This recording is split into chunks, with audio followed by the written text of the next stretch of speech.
This morning from the strangest dream. I was in the biggest army the world has ever seen. We were marching as one on the road to the Holy Grail.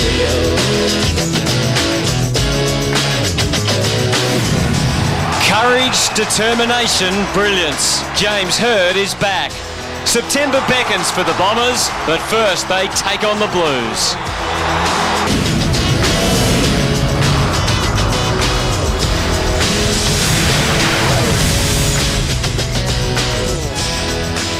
It's a damp, overcast day in Melbourne as this great Essendon-Carlton rivalry continues, and history shows an upset is always possible. Good afternoon, everyone. Welcome to the MCG as this big game between the Blues and the Bombers. And yes, James Hird is out there. In fact, as I welcome Michael Christian to the commentary this afternoon, no change in the Bombers lineup, so Scotty Lucas back as well. Good afternoon, Hutto. Yes, great return for James Hird. Obviously been missing for a couple of weeks. And Scott Lucas, of course, equal last year's best and fairest winner, so such an important part of this Essendon lineup. But a must-win game for them this afternoon. Great win last week against Port. They need to keep the ball rolling today. Well, the Bombers, of course, as you said, were fantastic last week. Here they are, James Hird leading them back onto the ground. Lucas back, as we mentioned. No Rioli today, which would be disappointing, but everything else pointing upwards for them. Certainly the great performance in the midfield last week. Jason Johnson was the star, 28 possessions, and of course Matthew Lloyd with 7 goals was absolutely fantastic, but they do need to keep that momentum going today. It's really opened up for them too, hasn't it, with the way things have fallen in terms of Fremantle losing last night. Well, that's right, and they've won just 2 of their last 5, and as we look at James Hird, they must win today. They've beaten Port Adelaide, which is the only team they've beaten above them, but these are the games they must win just to keep that momentum going to make sure they get to that final series. And what are the Blues? Well, it's an important game for them as well. Nothing to play for in terms of the finals, but they have lost 4 of their last 5, and they have made some significant steps this year in terms of their development and form, but they can't fall away now. They need to really keep that impact and intensity going to the end of the year, just to ensure they take something out of the year. We're standing by to have a chat with Kevin Sheedy, but let's have a look at the teams as they'll line up today. And, well, it's going to be a very interesting match indeed.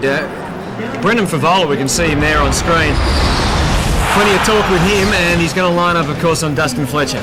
Yes, an important game for Brendan Favola. Copped some criticism last week, just kicked the 1 goal too. But Dustin Fletcher, he's a great fullback, so an important game for Dustin Fletcher. And plenty of interesting matchups all through the ground.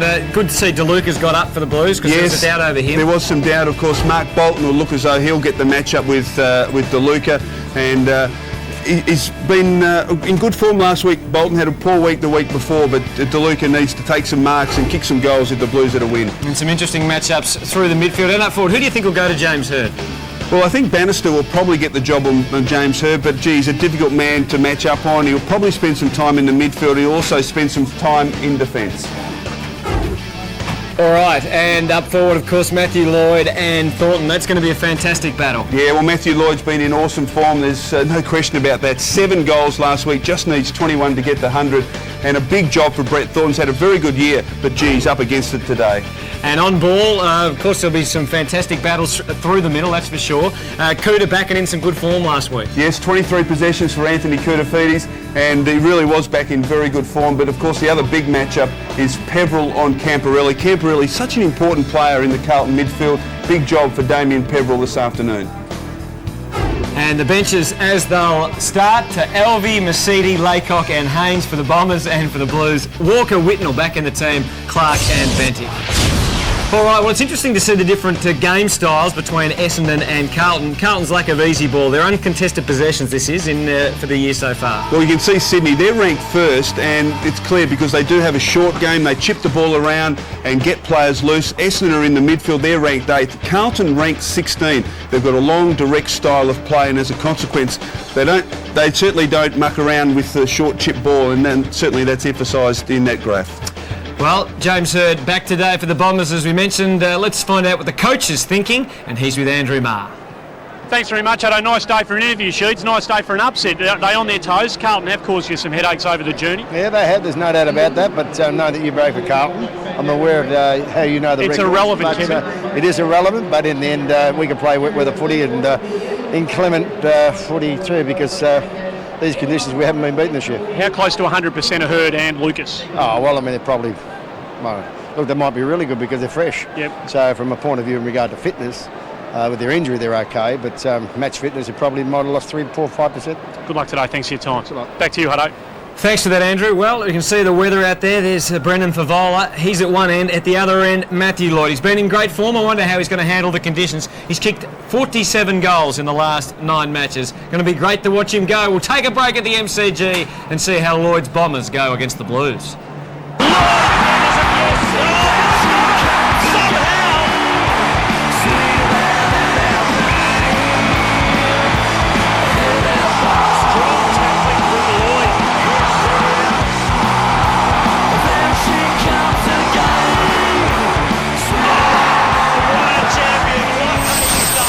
Of the best for Matthew Lloyd.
The joys of coaching. Gary Ayres, of course, former Geelong coach and Adelaide coach, and he joins us in the commentary box today. Welcome, Ayresy. Thanks, Anthony. Michael. Looking forward to what should be a very interesting game between the Bombers and the Blues. You favour the Bombers? Oh, you'd have to, certainly the way they played last week, Anthony, but the conditions look like they may be a bit greasy, so it might just give Carlton a bit of a chance. All right, speaking of those conditions, we'll get some more thoughts from Gary in a moment, but down to Andrew Marr again just to check on the weather. Yeah, it's wet, Hutto. It's wet. It's been raining since since we came down here 45 minutes ago, and it hasn't stopped. It got really heavy as sheets came out. Out to the west where the weather's coming from, it looks black as anything. So I think we're going to get a bit more before it ends. Around the boundary lines, the ground is generally slippery. Around the boundary lines particularly, it's extremely slushy. So the closer the ball gets to the boundary lines here at the MCG, the more difficult it's going to be for the players here today. I hope that worked too, that visual that I just did then. Yeah, that was terrific, Andrew. Thank you for that. Do you think the weather brings a Denis Pagans style team into the game more, Gary? Certainly, if it's going to be wet all day, Anthony, I think it does, because their style of football is certainly more about direct type rather than chipping the ball around, so they're going to have to adapt to the conditions. Essendon. Gee, look at that. Luke Livingston looks like he's going to Matthew Lloyd. That's a big task for the young man. I believe it's his first game, Anthony, this year. Yeah, second, I think. Came back last week. It is interesting because Thornton has certainly done the job all year and played on the best full forward, so big move first up from Denis Pagan. There's Jason Johnson and Anthony Koutafidis in the middle. We are just about ready to go. Fletcher on Favola at the other end. Rain coming down, overcast conditions. Only a month away from the finals action for the Bombers. And let's see how the Blues, their old nemesis, goes today. James Hird back in the team and straight into the thick of the action. Sending them forward, but not for long. And Camporelli takes the mark. This is Scotland now, as the Blues build. DeLuca a good target for them. And already you get a pretty good indication of the type of footy we're going to see. Lights have gone on, Hutto.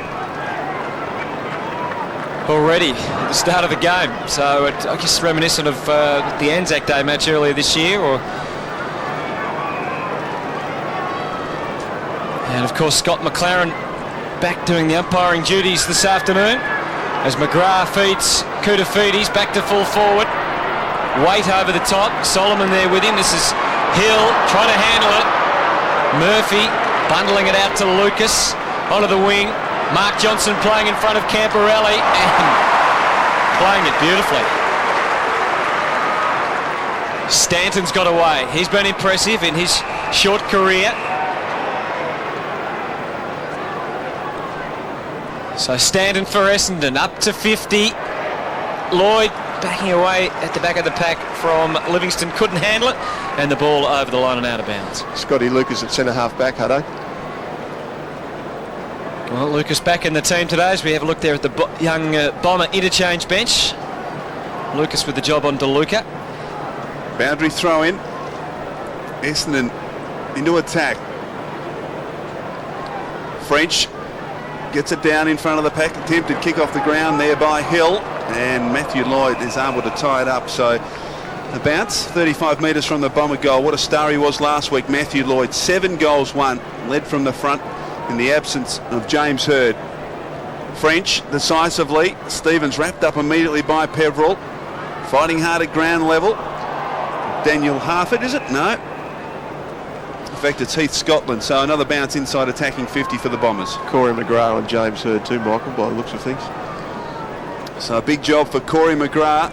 As French and Hill do battle again. Well done by Hill, just tunnel balling it. Chance, well done by McVeigh. Mark Johnson from 30 metres, snap around the body, the first goal of the match to the Bombers.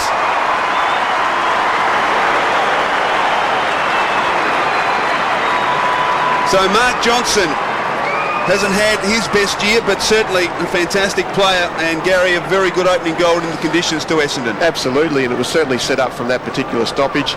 Quick handball from Mark Vay, and obviously Mark Johnson finished off. Very good goal, good start by Essendon.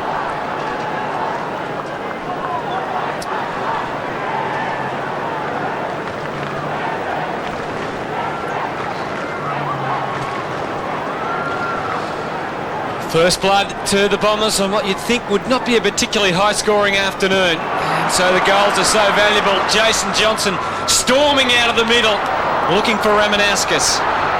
Well done by Lovett Murray, although he did sell Bolton into some trouble. Look at the fierce aggression shown by Essendon so far. One Johnson kicks a goal, and now another. No, touched. So good defensive work by the Blues to get a hand to that. And it's Essendon 1-1-7, but doing all the attacking so far. So Stevens at fullback, just chips. Camporelli plays on.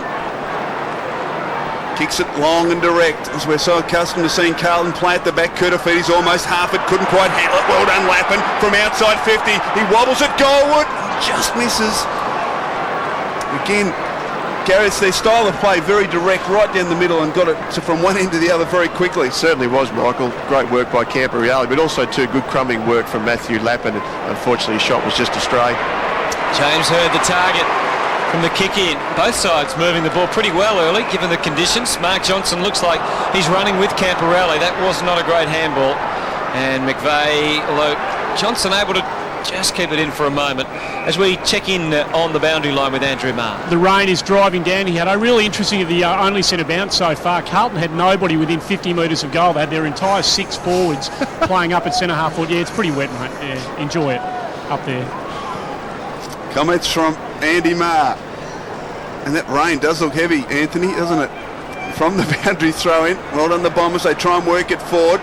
Jason Johnson was fantastic last week. Ineffective there. Chance for Lappin. No, free kick to come back to Peveril. Just want to point out too, they're not my gloves. They're Merv Ford's gloves, so I wouldn't own a pair of these. Happy to wear them though. So a free kick coming back to Damien Peveril. And against Brett Thornton. So the Bombers now to work it inside there. Oh gee, this is unbelievable. Loose man David Hill was 30 metres inside, or in the clear inside, attacking 50. How does that happen, Gary? Well, what happened there, Anthony, was that Barnaby French went to try and cover Matthew Lloyd, and of course he was trying to position himself about probably 10 metres to try and chop up that particular kick, and the vision to go to David Hill. So it was very smart play by Essendon. So you'd like to think that that's going to make Barnaby French a little bit more accountable for Essendon's ruckman. So David Hill from 30 metres comes in and just misses. Costly miss in these conditions, Gary. You've got to convert those sort of opportunities. Very much so, Michael, especially early. I was always a big believer in that if you can put scoreboard pressure on the opposition, especially because you don't know what the conditions are going to do. So that score's vital, I think, very early in the game. So Stevens to himself, and then travelling the southern side of the MCG. Thornton. Good grab. Houlihan. DeLuca playing in front and reaping the rewards. Going to be a good battle with Scotty Lucas, you would think, for the afternoon. Moving it pretty quickly. Our first chance to look at the Favola lead. And it was a good, strong one. Just couldn't complete the mark. Half it in the team and starting on the ground. Unable to be effective, though. Through the middle. Thornton, Houlihan, Lappin. Just try and move it forward at all costs. Houlihan does that. Half it. Conditions might suit him as well. It's great to see him in the side, and it's great to see him start on the ground, give him a real chance. Smart user of the football. And some support here for DeLuca. He at least ensured that Lucas went to ground. There was plenty of support, but really they could have done better than the Blues. It was high work rate from DeLuca then, Anthony, too. He was on the other 50, and he actually worked very hard to get involved in that bit of passage of play from Hartford as well on the opposite side of the ground. So plenty of numbers around this boundary throw-in. DeLuca tried to conjure it forward. Lucas just blasts away. Didn't make sensational contact. He's got it outside 50. Waite leads the race. Solomon bearing down. Solomon more desperate. Wins the battle and gets it out of bounds. It could be a day of just gaining yardage too, Hutto, in these conditions as well. Certainly looks that way early, doesn't it? Look at the Essendon tackle count, 6-1, which is a great sign for them. DeLuca, who's been busy doing the ruck work. Murphy, he's got Bannister with him, as was the case when they met earlier in the year, and Bannister was able to reduce Murphy's effectiveness. Of course, Murphy a colourful history, but a former Blue, and Denis Pagans not letting him get away when they met last time. It looks like there's an early interchange going to take place with Haynes coming on for Cupido for the Bombers as Camporelli takes it back over the line. Over to you, Michael. Damien Cupido just playing the opening 8 minutes. Ball at half forward for the Blues. Southern stand side of the MCG. DeLuca doing battle with Hill. Hill decisively. Well done though by Bannister. Got it to Koutafidis, who hoists it high inside, attacking 50. Hurd going back. Chance now for the Bombers. Well done. Good contest provided there by the Blues in their attacking half. Camporelli's got it, but he's tackled by a couple of Bombers. So we'll get a bounce in the forward pocket. Just 25 metres from the Carlton goal as we look at Kevin Sheedy, Mark Harvey giving a suggestion in the coaching box. You can just see how many numbers are going to get round the stoppages today too, Michael. Umpire McLaren throws it up. DeLuca got it down. And again, going nowhere is Heath Scotland for the Blues. So another bounce. And Gary, probably 20 players around this bounce. Very much so, and that's a bit how Carlton's style of play is, because they need many numbers around the play to try and nullify the opposition ruckman. Koutafidis perhaps could have got a free kick. He was held, but umpire McLaren electing not to pay it. You're certainly looking for it. Another ball up. Well done by McPhee. Brilliantly done though by Waite. He snaps it goal and kicks it. Great stuff from Jared Waite.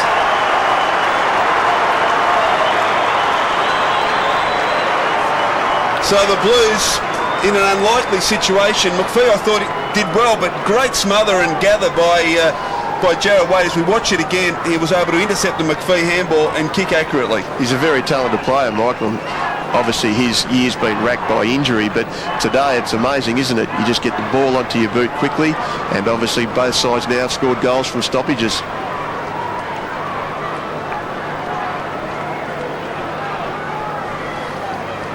Lance Whitnell sitting down at the start of this game. Back into the Carlton team today after some knee problems, and the Blues have made a pretty solid start. They're just the 1 point adrift of Essendon at the moment in very, very ordinary conditions at the MCG. One you would think would suit Damien Peverill. He's got the job on Nick Stevens this afternoon. You can see McPhee and Koutafidis.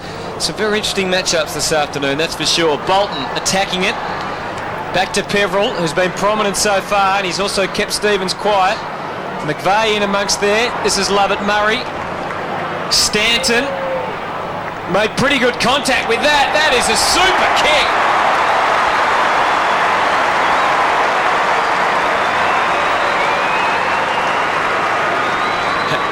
And the Bombers 2-2-14, the Blues 1-1-7. And both sides able to find the goals despite the conditions, Gary. They have been, Anthony. Look, that's very good vision by Lovett Murray there. Obviously the ball had to go backwards to create some space, but certainly Stanton's kick was true, and it's just goal for goal at the moment in a pretty entertaining game thus far in heavy conditions.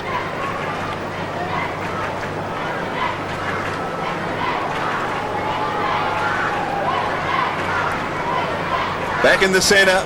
Great goal from Brent Stanton, the 18-year-old. Peverill again doing some hard work in the centre of the MCG. Stevens, well done by Jason Johnson. Deflected the handball. Stevens goes back for a second effort. Well done. Murphy can't control it. DeLuca can. Handball out wide. The Blues have got the numbers here, but well played by Stanton again. He was able just to force the ball to the boundary line. And we'll get a boundary thrown at half forward for the Blues. Camporelli coming off there, sorry. Boys, Andrew, any sign of any problem there, or just a rotation? No, it looks like a rotation. Hutto, Andrew Walker coming on. He's straight onto the phone, Camporelli. Boundary throw in. Lucas in front of the pack. Brett Johnson gathered but was immediately tackled. And we're going to see a lot of this today as umpire McLaren comes in to throw it up again. And there's Scott Camporelli getting some instructions. His opponent, Mark Johnson's had 4 possessions, Gary. Could the message be something to do with that? Oh, it could possibly be, but also too it might be something that's happening around the stoppages, Anthony, as well, and where he sets up. But I believe that Dennis spends a lot of time on the phone talking to Scott to utilise his best assets. Chance for the Blues here. Wait from 45 metres. He's kicked one. He's missed that one. So good play by the Carlton forwards. They worked very hard to keep that ball in and prevented the Bombers from running it out, but Waite just couldn't quite finish. Straight back on the ground again, so instructions got through as Welsh takes the mark. Harford bearing down.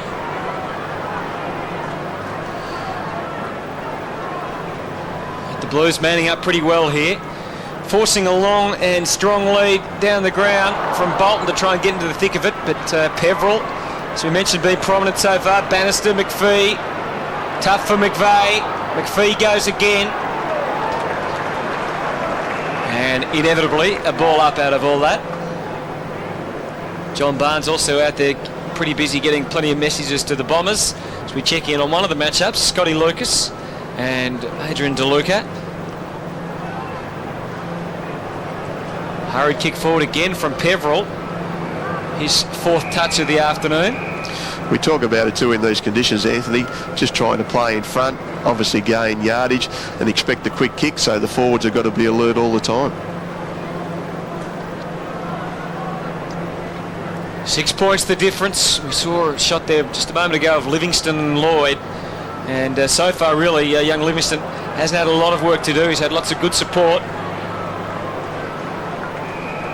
Well, you have the likes of Teague dropping off in front of Lloyd, leaving their man. You have Morrell doing the same thing. So I think Matthew Lloyd's going to have a pretty hard day today, unless they can get it in with some speed.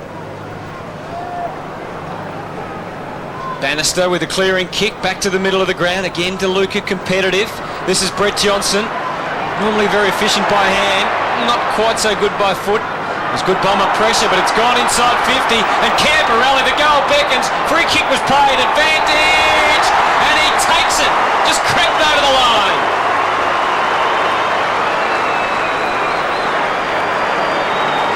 It's just about the space that Carlton make. They put a lot of players outside their forward 50. They work numbers towards the play. A quick kick comes out in that situation. Koutafidis and McPhee, one out in the forward 50. And then they've got their crumbing players who work extremely hard to the fore of the ball. Easy goal.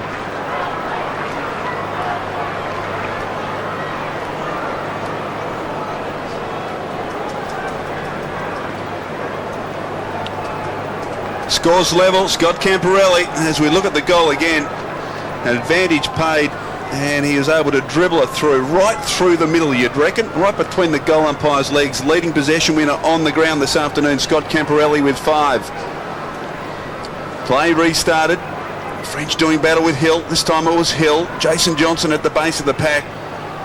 Umpire letting it go, just willing someone to get the ball clear. Well done by Scotland. Can he control it? Koutafidis fighting hard. Stevens does very well. Morrell, kick around the body. Another chance for Camporelli. Controls the slippery ball very well. Just handballs forward. Now a chance for McPhee. Well done by Johnson. Got a hand in there. Prevented it getting now McGrath from 60. He loads up to the goal square. Getting back Solomon. And he marks comfortably on his chest. Camporelli's been very prominent so far for the Blues with 6 possessions. As Murphy spills one. Lucas under pressure from Camporelli. Got the kick away, but Lapin in the right place at the right time. Streaming through the middle now. Delivers for DeLuca. Bombers everywhere. But once again, Camporelli's handball was poor. It might turn out okay though. Bannister, Hurd. And it goes through for a behind. It's just going to be that sort of footy today, Hutto. Obviously make the most of when the mistakes are occurring. Quick kick in from Fletcher, and the Bombers try and move it. Murphy got a strong lead out wide from Johnson, who slides into it. The doctor has been out with Brendan Favola, and he looks like he's coming off here, Hutto, favouring a right hip, I think we'll find. Well, that is disappointing. The other news, though, has been good so far for the Blues. Good intercept from Koutafidis. Down to centre half forward on Fletcher. Went straight for Camporelli. And he's given away the free kick. He was coming from the side. It'd be interesting to have a look at the replay.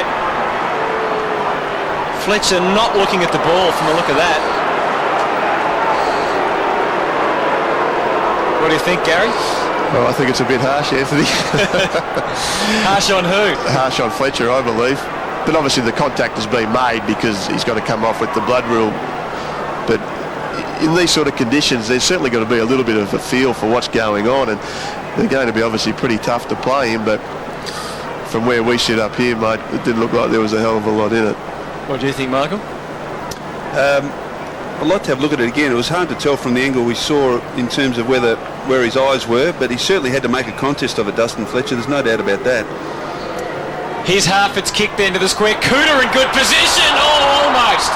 Not quite. Some lightning hands by the Bombers and quick ball movement might just about get them out of danger, although Teague has other ideas. McGrath. Blues up here. They're doing very well. Against his old team, Corey McGrath, not a great kick. And Fletcher able to provide a reprieve with the crowd letting them know what they thought of it. Kicks across his defensive goal face to Solomon, who kicks it out wide in search of Mark Johnson in front. Well done, Bentic on the ground, little kick around the body, Lloyd and Livingston, and the boundary line wins out. So a boundary throw in at right half forward. Get another look at that, I think, Michael. Here we go. It certainly didn't look as though he had eyes for the ball, did it? I think he was also protecting himself too, Michael, there a bit. That was Fletcher.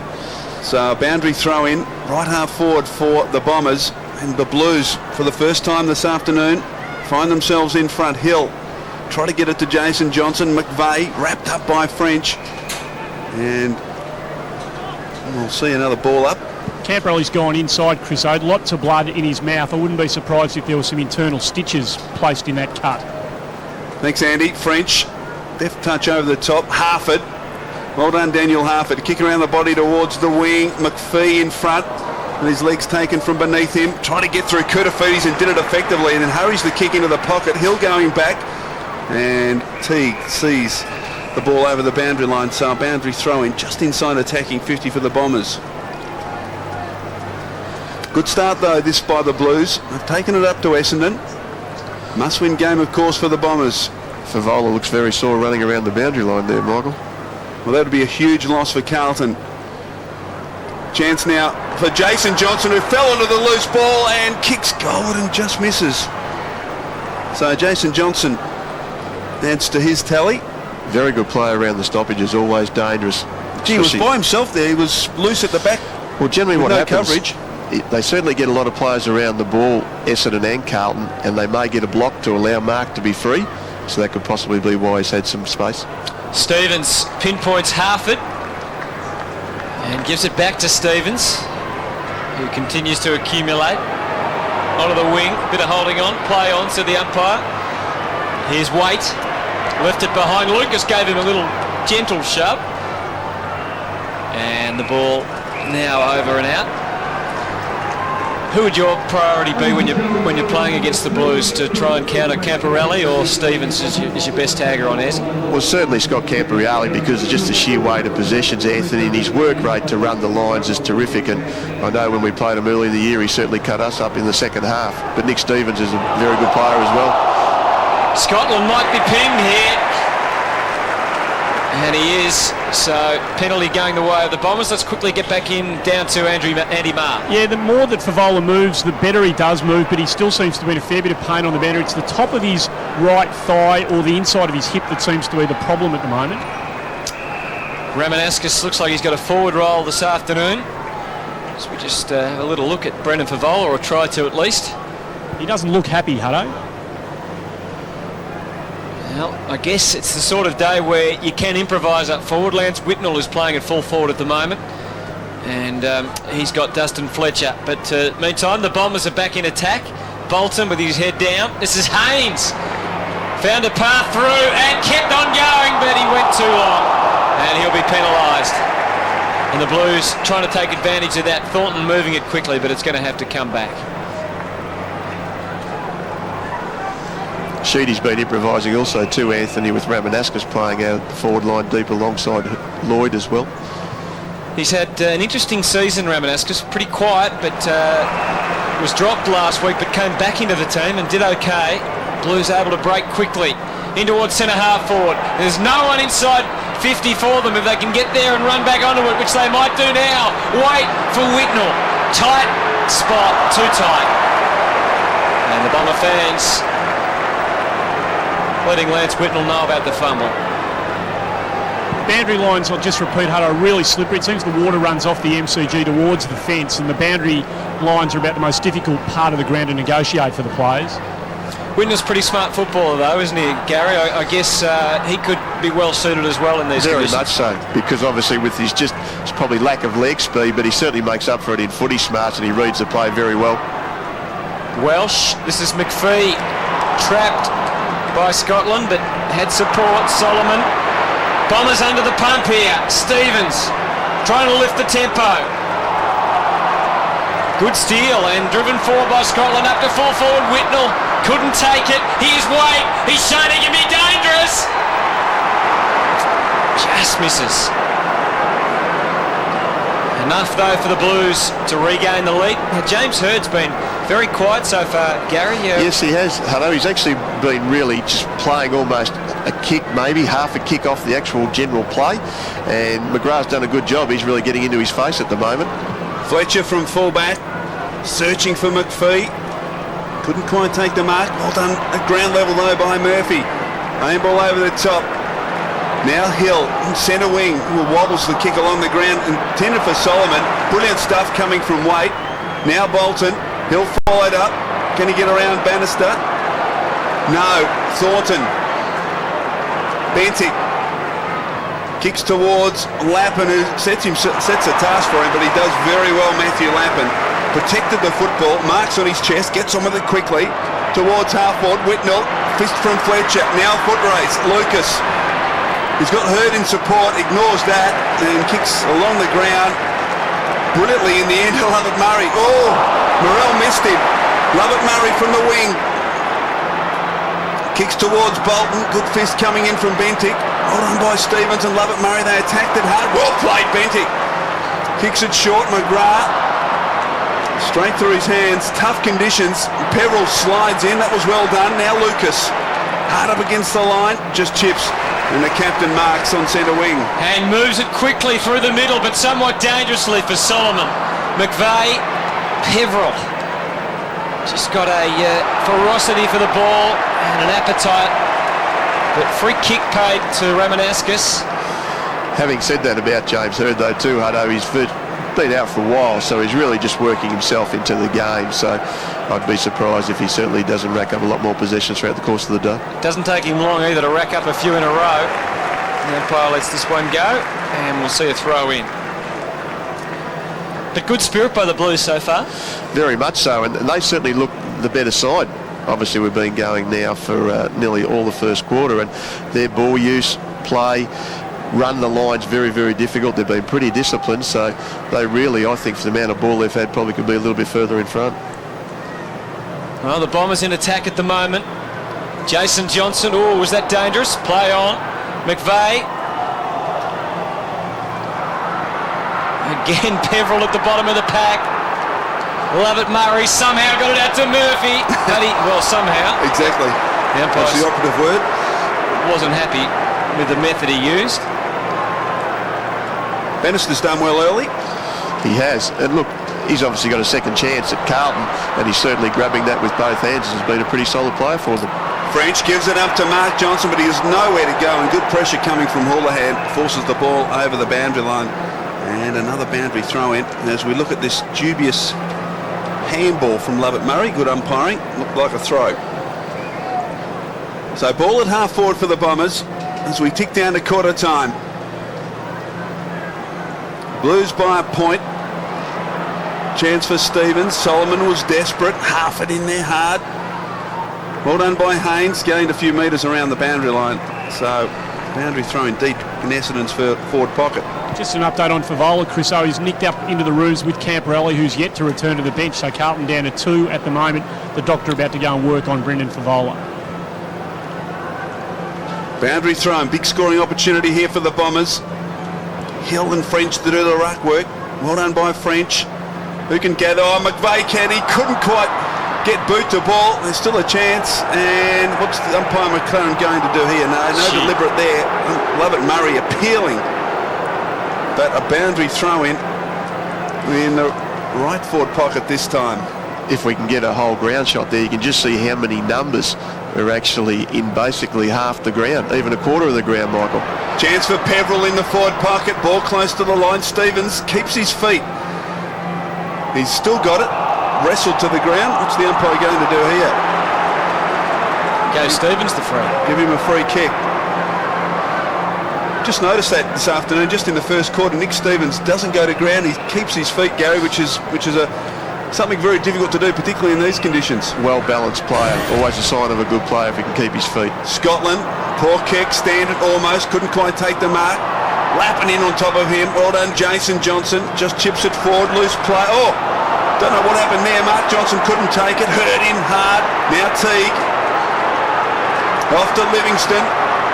Bannister, who's been good, although he couldn't quite find the handle there. Great tackle coming from Koutafidis. The Blues a chance here. DeLuca and McPhee. Well done, McPhee. Just wanted to get it forward. Ramanauskas now up the ground. They're fighting hard, and it's wrapped up at centre-half forward for the Blues. But I reckon Denis Pagans will be very happy with the contest. No doubt, and this is really Carlton's style of game. They like to close it down, force a contest, lots of one-on-one issues all over the ground.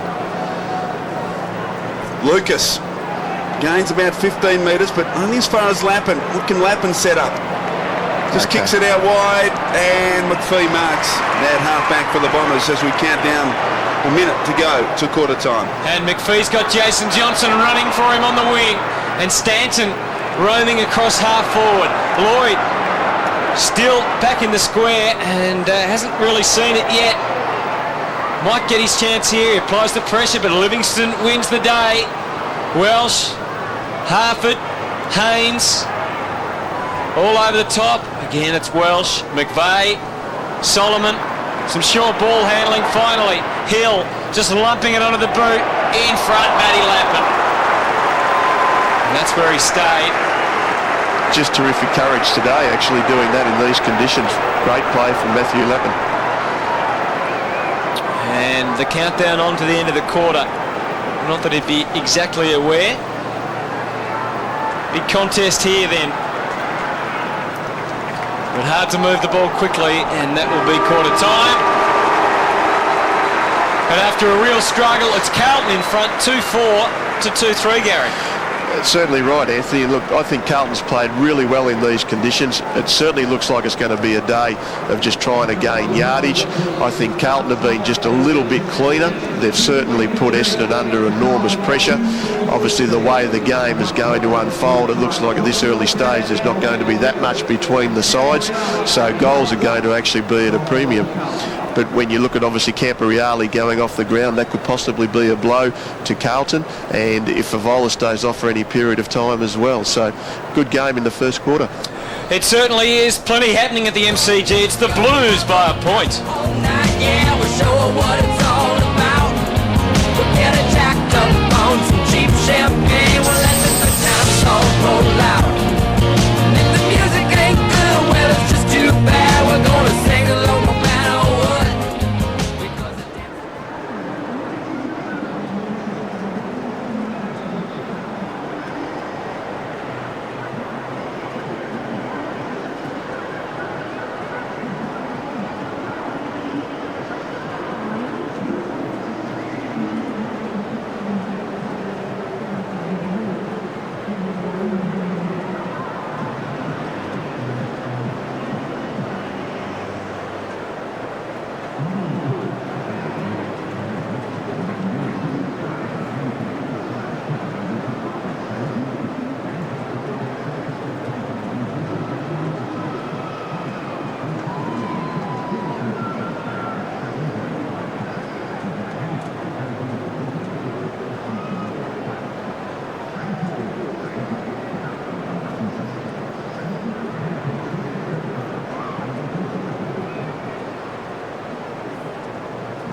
You're certainly looking for it.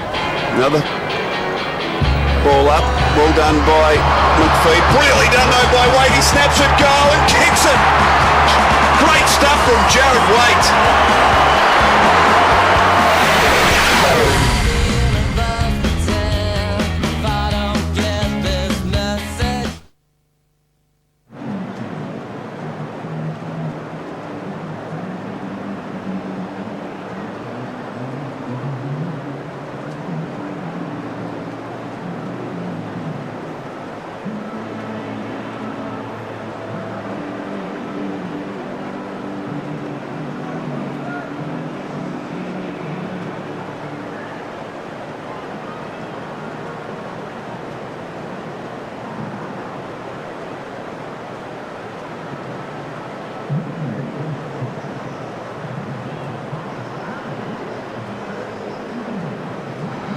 I won't be able to see it.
You're certainly looking for it. Another ball up, well done by McPhee. Brilliantly done though by Waite. He snaps it, goal and kicks it. Great stuff from Jared Waite. As you'd expect in the conditions, goals pretty hard to come by in the opening quarter. 2-3 for the Bombers, 2-4 for the Blues. But Carlton certainly right in this game. The Bombers overwhelming favourites going in. The Blues with their share of injury problems, which we'll check in on a moment. In fact, let's go down to Andrew Marr and just find out the latest on Favola and Camporelli. First of all, Hud, I'll tell you that the rain is getting heavier here, but conditions with the boys holding the tarp over me are actually not too bad. I can have a cup of tea under this, it's all right. Favola's had the jab in his right hip. He got a knock on that. He is in a bit of trouble. This might have been the incident when it occurred. He got that knock there. It was actually on the other, it was actually the right hip, so I don't know whether that was the one. Scott Camporelli has an extremely fat lip as the rain comes down as hard as it's come down at any stage so far today. Yes, it certainly is, Andrew. Thanks for that news. 2-4 Carlton, 2-3 Essendon. Just some quick thoughts, Gary? Well, very much it's been a good game so far, Anthony. The conditions are going to certainly dictate what happens today. You've seen how greasy the ball has become. And we're just talking, Gary, you don't often see this. We had rain right through the entire quarter. It just seems to be getting heavier and heavier. Absolutely, Michael. In our day, there was a lot of wet weather. You've got the Telstra Dome now, so it'll be very interesting to see which side adapts better to the conditions. But one interesting thing already, it looks like James Hird's been moved forward. All right, second quarter underway in these wet conditions, and it's the Blues by a point. And we'll need to do it all again because it's tied up. And as we look at Scott Camporelli, forced to leave the ground in the opening quarter under the blood rule, after copping a heavy knock from Dustin Fletcher. Bannister kicks it forward about 10 metres. Lucas, poor kick. Morrell couldn't hold his feet. Well, it's a very slippery football. Brought on by Bannister. Pumps it inside, attacking 50. Whitnell almost a clever mark. A chance for half it. Now Whitnell, the Bombers get back there in number. Lucas wants his left side, took a long time. Play on's the call. Bombers still trying to work it out, but the Blues keep it in. Bannister again, he's been fantastic. Kick towards the top of the goal square. Desperation from Harford. Dance for Johnson. Lappin right of the pack, he snaps, and he goes. Great stuff from the Blues.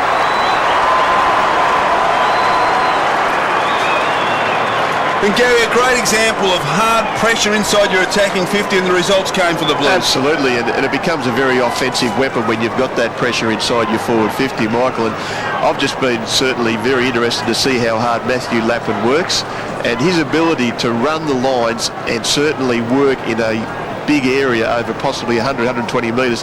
He got the result then too by scoring the goal. Very dangerous player.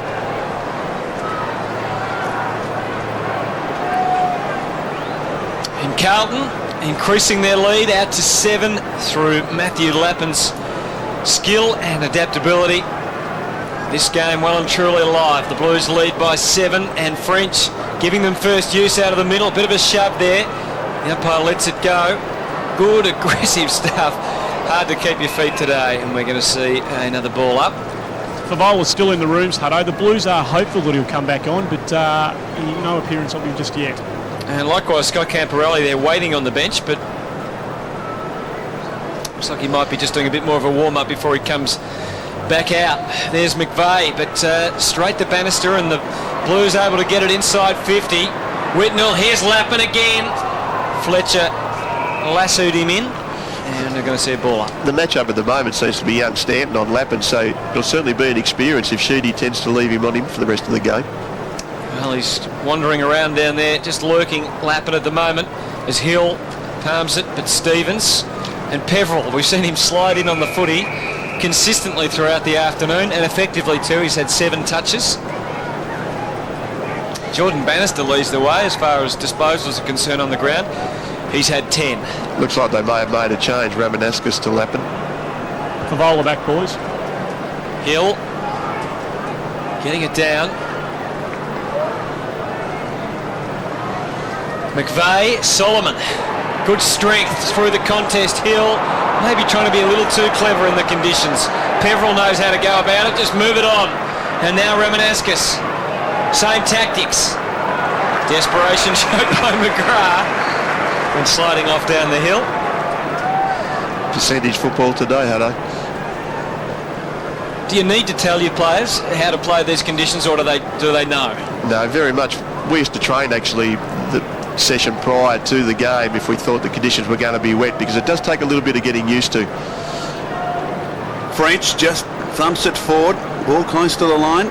Lovett Murray slides and takes it with him as Brendan Favola prepares,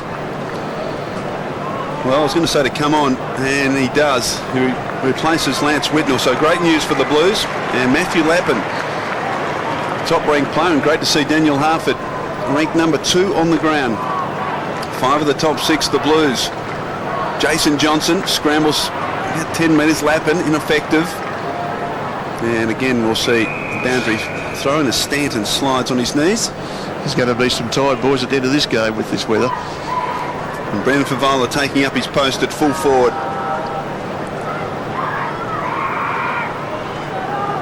Boundary throw in. Hill in front. Well done by DeLuca. Gave a contest. Does well at ground level as well. Hill still fighting hard. Chance for Stanton.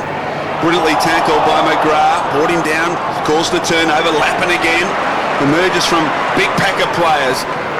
Spirals it towards half forward. Well done by Waite. Provided a contest. Front and centre was Harford. Kicks it hurriedly inside, attacking 50. Foot race. Fletcher will get back first. Pressure coming from Bannister.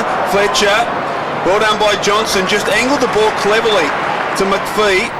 His kick was poor. Brilliantly picked up though by Hurd. Just backward of the wing. Loops a handball. Now Murphy. Spirals it towards half forward. Teague in front. Going back. Well done by Livingston. Now French. Houlihan. He's under pressure. Johnson. Now Murphy. Morrell slides in on top of it. Jason Johnson somehow plucked it out of the pack. Well done by Thornton. Although he's kicked it into a dangerous position. First there though was Scotland. Lappin again. He's been fantastic. Kicks it. Well, I don't know if he was intending to kick it directly to the line, but it was certainly effective. So a boundary throw in between wing and half forward for the Blues. You'd imagine anything he'd do today in this situation. He's been good, Lappin. 10 possessions. And he's kicked a goal as well, along with Waite and Camporelli for the Blues. And Stanton and Mark Johnson, the goal kickers for the Bombers. Johnson trying to build on that. French to ground, Scotland. Jason Johnson just couldn't grab the ball, but Favola has let fly with an almighty kick. Bolton tracks it back, but such is the difficulty of the conditions, he couldn't take it with him. Waite might get there by stealth. No, not quite. And it was the Bombers in the end that had the numbers to concede the behind.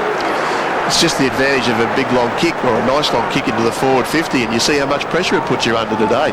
You just can't cleanly take the ball. Carlton very stiff not to score a goal. Gee, it just hung there for a few seconds too. And Jared Waite, well, he didn't know that Fletcher was right on top of him, otherwise he probably would have just tried to soccer it through. Wobbly old kick was effective by Fletcher, got to Bolton. Now McVeigh provides some run from half back, kick out in front of Hurd, gathers it again very cleanly, good handball Solomon. This is great stuff, this from the Bombers, from 55, he loads up, kicks to the goal square, going back Lloyd, couldn't quite mark. Free kick coming back to the Blues, and it'll go to David Teague. Camperelli back on, boys. So Teague takes it quickly and heads for Bannister, but he's surrounded by Bombers, and McPhee, the timing was right. Murphy leads up to the 50, Lloyd's back in the square with Livingston one-on-one. McPhee trying to orchestrate the manoeuvre forward, but it looks like in the end he's just going to, well, he's got himself into big trouble here actually. But the big left boot of Lucas comes to the rescue. Just didn't actually really control it at any stage, but he didn't drop it either, if that makes sense, and he might have got himself into some pain there. Haynes just sliding into the fence. Let's hope he's okay.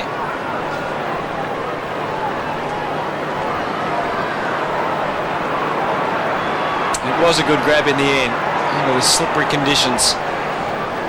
Went for the torp.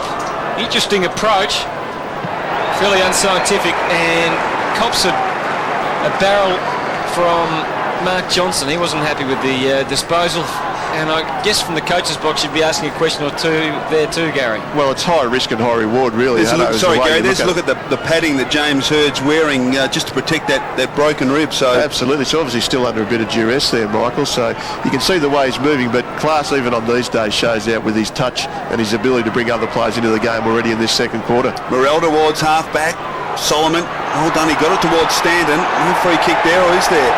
Yes, there is. It'll come to the Bombers. And it'll be taken by Solomon just outside attacking 50. He'll need to find a target. Just going to be a big task today. He kicks to the top of the goal square. Carlton with the numbers. Morel in front, can't take it. Chance for Livingston. Look out. He somehow gets it clear. Teague just needs to get boot the ball. He did both. His boot flung off. Now Ramanauskas. Free kick, I think, Michael. No, back come in the back. goal square. Come back, thanks. Against Matthew Lloyd, in the back to Luke Livingston, I think. There's he. And there's the errant boot of David Teague. And Livingston will take it from his defensive goal square. But you saw how many numbers there were in front of Matthew Lloyd when that ball came in high and long with Carlton. They're certainly almost triple teaming him at the moment. Gee, there didn't seem to be too much in that. Livingston kicks wide, big pack of players. Hill in from the side, thumps it over the boundary line. So boundary throwing at half forward for the Bombers. We made mention of the move, Gary, Ramanauskas onto Lappin. Yeah, he's just been able to basically run his own race today, Hutto, and he's been very good in finding lots of the ball, as his disposals will show. McPhee setting it up for Haynes and also Hurd, who's flashing through. But McGrath wins the day again. Now Morel asks for some support, gets it from Houlihan, so he's got time to try and work it either onto the wing to Camperelli or further afield, which is what he chooses to do. Half it, sharing it out wide. Walker's left foot kick, got some penetration on it, beautifully judged though by Lucas, and he can swing it out wide for Fletcher. And the Bombers with a loose man here on. Fletcher just goes for one of those barrels up to the wing, searching for Ramanauskas, and found him. Scotland making it difficult for him. Lloyd's up around half forward. Ramanauskas goes deeper than that, trying to just move it on there, Peverill. Now Lloyd gets his chance. Thought about centering it, in the end he goes for home, and that is the last line of defence, literally, from Teague to take the mark with the turnovers on. Hill can get it back to the top of the square. Instead, a more intricate kick designed for Hurd, and he's going to get a free. What do you think? Well, on on first glance, there didn't look to be a lot in it, but it was hard to see. Our view was obscure. Let's have another look at it here. Mark not taken. Nothing in that at all. Pretty minor. It was. So a bit lucky, James Hurd. You can't get fined anymore, is he, by the way? Just letting you know. Here's the Hurd kick to the top of the square. Lloyd doesn't go. Good smother, though, on Houlihan. But the Blues very fierce at the moment at the contest. And again, their defensive skills right up to it. Certainly in this situation, it's not pretty, Anthony, but they're just gaining yardage. They seem pretty sure that Essendon are going to keep going to Matthew Lloyd more often than not, and they're getting lots of numbers back there. Spoil, Crumb, and work the ball out of, obviously, Essendon's forward line. French and Hill lock horns again. Inside attacking 50 for the Bombers, where it's been for the last few minutes. French, Camporelli couldn't control it. Morrell hurries the kick out of the congestion and judges it perfectly. So we'll get a boundary thrown between wing and half forward for the Blues. And as we look at Brendan Favola. Certainly seems to be moving much better now, Michael. Yes, certainly seems to have got over that knock to the hip. It's been tough though for the full forwards this afternoon. Difficult conditions. French this time in front. Gets it to Morrell, who ducks the head. Still got it, needs to get rid of it quickly, you would think. He's been pinged. So umpire adjudicating. Now, oh gee, that was lucky that Peverill could just play without going beyond the mark. He kicks it deep into the pocket. Well done by Houlihan. He was being pushed out by Haynes, but he was able to stand his ground long enough to get fist the ball and force the boundary thrown. As we look at the free kick to Morrell again. He really hasn't made any attempt though, has he? No, I think that's a fair enough free kick. So again, the Bombers an opportunity. They've dominated play inside their attacking 50 for the last 5 or 6 minutes. French, Bentic can't get boot to ball. Morrell, Thornton can, clears the congestion. McGrath just pushed off the kick by her. It was enough to cause the turnover. Brilliantly done by Standard to Fletcher. Kick towards Thornton, who drops a simple chest mark. Jason Johnson, snap to the top of the goal square. Well done by Livingston. Now a chance for Peverill, who on his left side. High tackle. He gets a high tackle. So a free kick to Peverill, and Gary's just so critical in these situations. You can't afford to give away those sort of free kicks, can you? Correct, and obviously on a day like today, I know we've spoken a little bit about the conditions, but certainly if you're going to be going at an opposition player in possession of the ball, it's got to be at the hips. Anything high today, the nature of the game, speed, you move one way, go the other, and of course now there's a free kick to Peverill inside 50. Just on the Lappin one too, it looks like she's made another move. McVeigh's gone to Lappin. So Peverill from 40 metres kicks. Just misses. So on a day where goals are at a premium, they're the opportunities that you need to take. Blues lead it by 7 points. Play. Yeah, well they've dominated this second term. There was an early goal at the 1 minute mark to Lappin, but since then it's pretty much been all the Bombers. Oh dear. Well, that was very inventive play from Scott Camporelli, and there's a free kick because he would have been better off getting a bounce at the top of the square, but he's kicked it out on the full, so a free kick to Murphy, and that was, well, dare I say it, almost comical. Caught in two minds, no doubt there, Michael. So this would be quite a difficult shot for Justin Murphy, but he does use the ball pretty well. He's got exquisite skills, Justin Murphy, and there's a look at the angle. So getting a pretty good look at the goals. Decides just to kick in conventional fashion, and he misses. So this time the kicking duties will be taken by Nick Stevens. As we look at Scott Camporelli, he knew he was going to be over the line, and he just, as you said, Gary, got caught in two minds. And well, thankfully for the Blues, he didn't pay the ultimate price. But he doesn't get another chance. They went back to Nick Stevens to bring it in.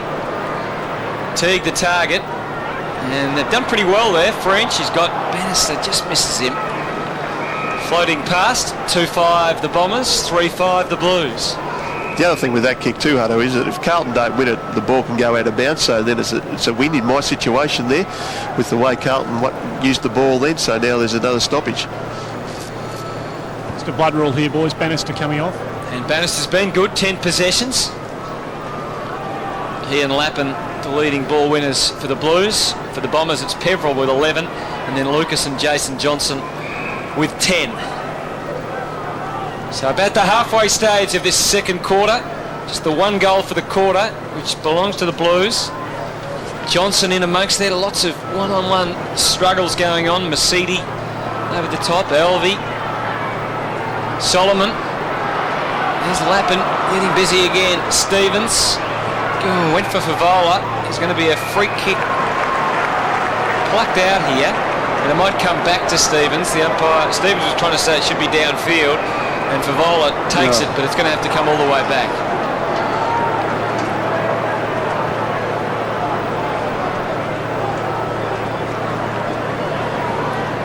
So Nick Stevens, 7 possessions his game so far today. Quite the amount of footy we're used to seeing him get. Peverill has been his opponent. Thornton now, dangerous kick. Lloyd, he knew he had Cupido there ready to go. I don't think Cupido knew quite where the ball was on that occasion. Johnson tried to chip short. Plenty of mistakes here.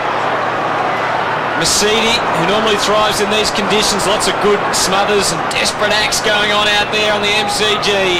On the southern wing, some pushes and shoves. Play on, they're sliding in from everywhere.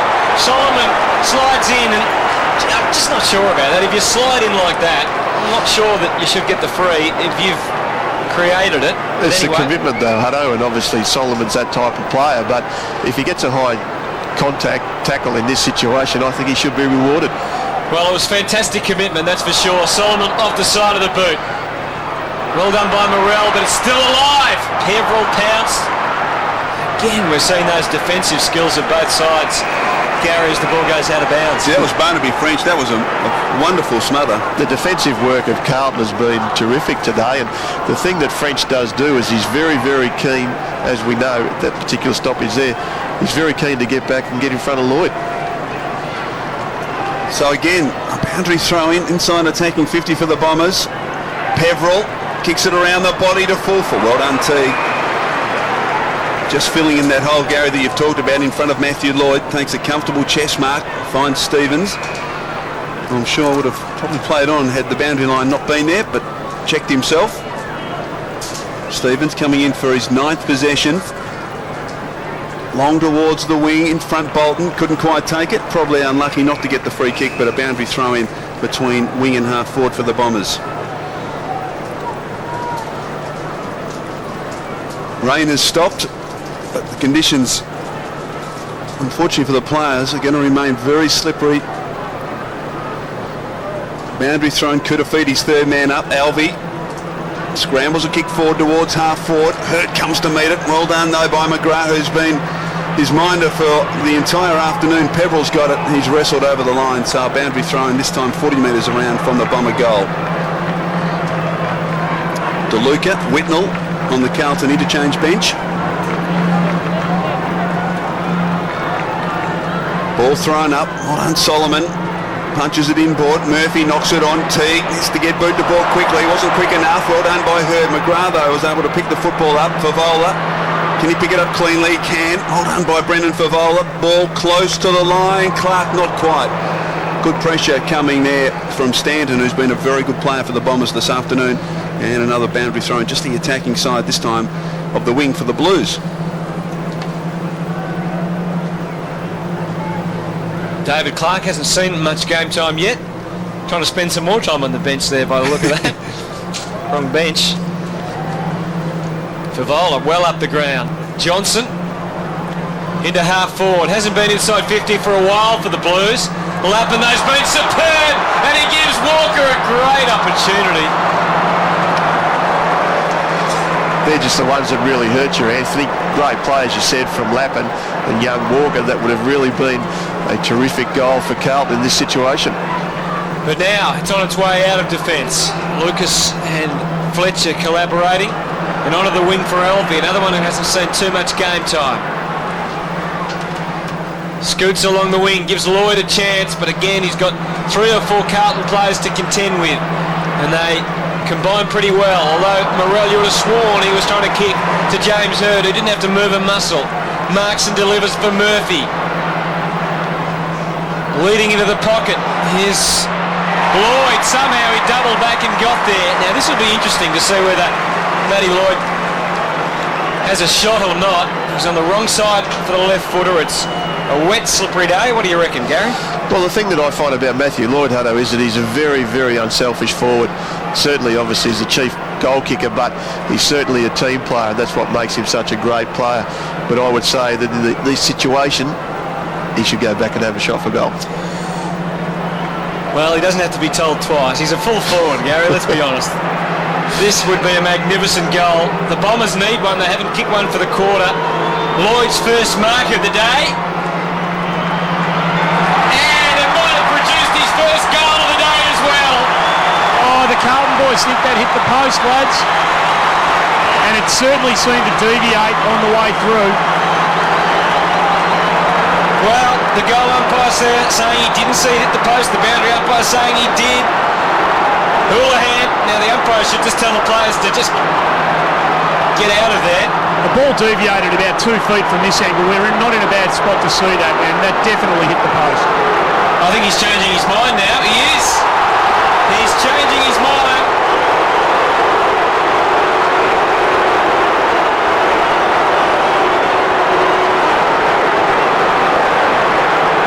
Well, the Bomber fans, they're not happy. Very hard to tell from that shot. From that angle it is, Hutto, but you'd certainly think that the goal umpire had plenty of time to get in line with the ball and adjudicate whether it was a goal or a point. That perhaps seemed to show a bit of deviation, maybe. Anyway, it's a behind. That's the final rule. And after all the controversies earlier in the year, interesting to see that they collaborated and came to that outcome. You wonder what they're looking at in that situation, don't you? Well, obviously the boundary umpire was definite about it, and the goal umpire looked like he first of all wasn't going to listen. Who was closer? And in the end, yeah, exactly. In the end, it seems like they agreed to the boundary umpire's thoughts. Maybe the field umpire in that case also had his doubts about it. We might be able to magnify it a little more. Adam Davis was the central umpire, and we might be able to have another look in a moment. Stevens onto the wing. French. Lucas. Interesting to see how the players respond from each side after an incident like that as well. Fletcher could have been in the back, wasn't. Peveril. Camporelli. Leaving it for Favola. And again, they're inside 50. Or was that some hanging on? It was. The umpire spotted it. And, well, crucial decisions at each end will make a very big difference to the scoreline here as we get close to half-time. Daniel Hartford will have a shot for goal. How often do you see that? One side attacks, keeps their ball in their offensive 50, goes inside the opposition 50, free kick, shot on goal. Could be a 2-goal swing.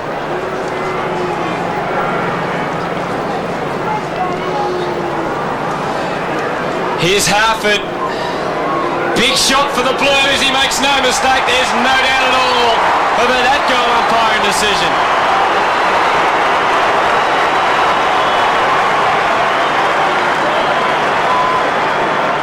And he's had a good game, Gary. He has. His statistics will show that. He's had 10 possessions and obviously now scored a goal. And as I mentioned previously, how often does that happen in football that you can attack, keep the ball inside your offensive 50, then it goes into the opposition, free kick given, the umpire was right there, and then obviously Daniel Hartford went back and slotted a terrific goal, and he's a very experienced player.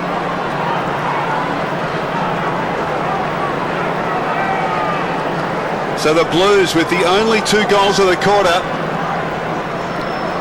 French again.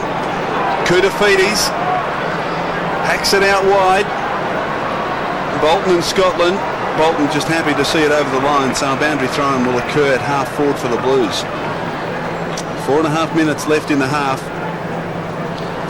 Certainly Essendon have dominated proceedings in terms of ball use and position on the ground, but they just haven't been able to convert or get a realistic opportunity to kick any goals. Well done by Koutafidis. Well done, Stevens. Slipped the handball to Camporelli. Here's another chance for the Blues. Deep into the pocket. Ball bouncing. Oh, don't tell me what a from Scott Camporelli. A beauty.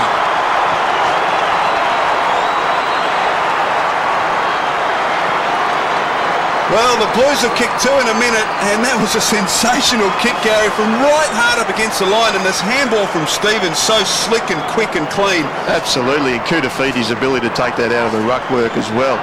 So from their point of view, there's another goal from stoppage, something special from Scott Camporelli. He's had a terrific game so far, having spent a little bit of time on the interchange, but there again, 2 goals now in the matter of a couple of minutes.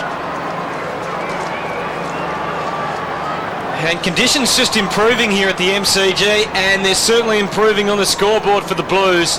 Superb goal from Scott Camporelli, his second of the afternoon, and suddenly they lead by 17 points, and they've been winning it out of the middle. 4-1 for centre clearances, and you can make it 5-1 now as they get inside 50. Welsh left it behind. Harford, who would have thought he'd play such an important role? Bentic had, and then lost it. Mercedes, Peveril, Hurd. Trying to go through the middle.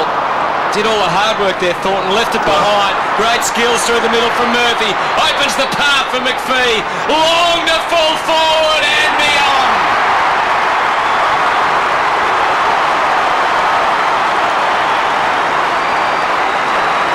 What a wonderful player he's been this year for the Bombers. Adam McPhee gets a very vital one. Fast break footy across half-back from Essendon's point of view. The pick-up and give from Justin Murphy was all class in these conditions, and Adam McPhee, long shot on goal. So that was desperately wanted by the Bombers, Hutto.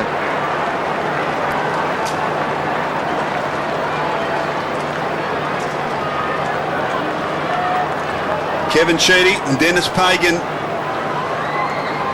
Bombers kicking their first goal of the quarter.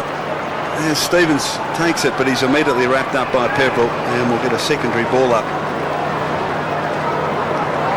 A valuable goal to the Bombers because 17 points is a dangerous margin. Adam McPhee getting involved. Umpire just does the right thing and just balls it up as Johnson kicks towards half-forward. Lucas sitting underneath it, dropped the mark. Fletcher backed him up. They've got it to Mark Johnson, to Jason Johnson. Kick towards Hurd, who marks it brilliantly. Not paid. Chance to soccer it forward by Pepperell. Stevens there, and he just sees it over the line, so a boundary throw in between wing and half forward for the Bombers. Mark Johnson's been a bit quieter this quarter, Michael. Here's another look at this controversial reversal. Did it hit the post? Well, eventually they said it did. I'm not sure that actually helped. The post was shaking, we're told. McVeigh did well just to knock it clear. Camporelli, now Kutafides. Scrambles towards the wing for Vola and Fletcher. Fletcher brought down but backing up. Lucas wobbles it towards half forward. Kutafides getting back. Stanton does very well, outnumbered. Ball still in play. Spills free now. Clark. Kick around the body and it lands in the lap of Scotland. Overlap provided by Camporelli. Couldn't quite handle the handball though. Lappin. Scotland again. Kick partly smothered. Gives Hill a chance. Cupido picks it up cleanly. Dumps it long inside. Attacking 50. Big pack of players. Ball to the back. And a boundary throw in deep in Essendon's forward pocket as Andrew Walker prepares perhaps to come onto the ground. And good to see Jason Laycock out there for the Bombers. There's French. Matthew Lloyd also circling around as this ball comes in. There's Laycock, big number 26 in the long sleeve. Lappin, Hurd. Great tackle from Walker. Bentic would be happy to get it over the line, I think. Last couple of minutes of this opening half, it's been one laced with intrigue and a bit of controversy as well. Certainly plenty of hard football and some tired bodies there'll be as the afternoon progresses. Kutafides, Elvey. There's Bentic. He's a real goer, isn't he? It's only his second game. He's up off the rookie list. Number 40 for the Blues. Got the job on Mark Johnson for the moment. Kutafides, here he is again. Dustin Fletcher resuming the role of goalkeeper. Up to half forward. This is Clark, and the pressure from Elvey. Manages somehow to get it over the line.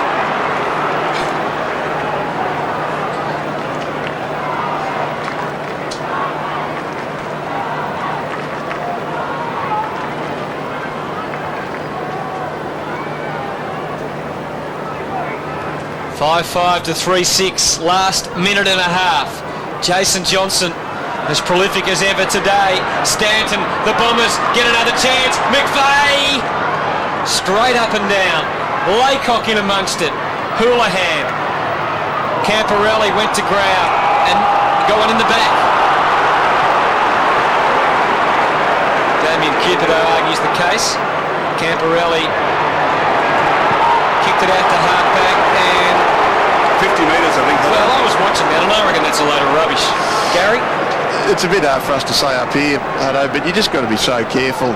Okay, there might have been a free kick, but don't make two mistakes. Keep your mouth shut, get on with the game, and with this little amount of time to go, it could be another score.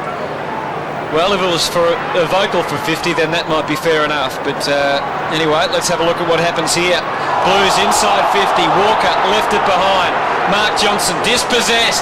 Clark put the head down. Moved it on at all costs. Still they're dangerous. Favola. Bentic. Pressure. Throw, said the umpire. An advantage not paid. As they're about to make the great escape. Time now to slow it up and... that was what the free kick was for, the open-handed handball. Last 30 seconds. Mark McVeigh. Had a quiet day, just 4 possessions. Fletcher goes for a Fletcher special. Try marking that. French certainly does. Harford out to half forward. Good vision for Bannister. So there's still a chance. 15 seconds. Kuda might be the chance. Leads back to the square. Favola's there as well. Kuda's waiting for it. Just couldn't take it. Peveril. And they might concede a behind here. Another score for the Blues. Increases the margin to 2 even goals.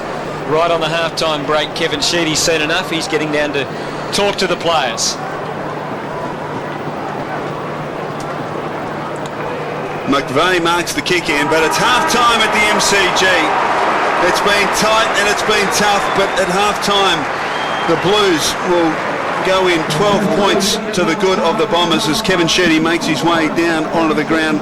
The Blues led by a point at quarter time, and despite the fact that, well, they certainly did most of the attacking in that second quarter, they weren't able to really capitalise on the scoreboard. The Blues kicking 3 goals to 1 in that second term in what was a very impressive performance. Half-time at the MCG, the Blues by 12 points.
Another controversy for the goal umpires at the MCG in this big Carlton Essendon game. Matthew Lloyd kicked the goal. Houlihan not happy with the decision. The goal umpire, after consulting with the boundary umpire, agreed finally to change his mind. You be the judge. Did it hit the post or not? Well, I don't think anyone really knows for sure, but there's the score at half-time. It didn't count in the end for Matthew Lloyd or the Bombers, and the Blues made the most of it, rushed it down for a couple more. 5-6-36 to 3-6-24 at half-time. Well, Gary Ayres is our special guest commentator today. Ayres, a very interesting opening half. You have to be impressed with the Blues, though, their efforts today in the conditions. Oh, most definitely, Anthony. And their situations of being able to shut down Essendon, I think, has been terrific today. They've played one-on-one footy, and that's that Pagans style, and the conditions obviously suited in that first half, so they've been very, very good so far. Matthew Lappin's been one of the best, hasn't he? I think they've had three opponents on him so far. He's always been dangerous. His work rate is phenomenal. He must be so super fit, and he just charges up and down the ground. He's had three opponents, as you've said. McVeigh's gone on him in that last couple of minutes of that second quarter, but I think he's been one of the real instruments, if you like, in the way that they've gone about their business today. And we saw Waite's goal. This Camporelli kicked a couple of goals early, and he did go off for a while. I think they missed him while he was off, but he's been pretty good as well, and this was a fantastic goal. Absolutely. And look, this was a super goal, as you called it before. Matthew Lloyd's miss, 3-goal turnaround, so to speak, and I think Camporelli's been one of the real architects in the game today. Might try again with Matthew Lappin. He's a hard man to match up on, isn't he? Because even though he's so skinny and so strong, he's so versatile and can adapt so well. He does, and he reads the play extremely well, and he uses the ball well as well. So he likes to push behind the play, will get into the opposition defence, and obviously work back into their forward line as well. So he's really a player I've got a lot of admiration for, because, as you said, he's not big, but to do something like that today, it certainly goes a long way for the team.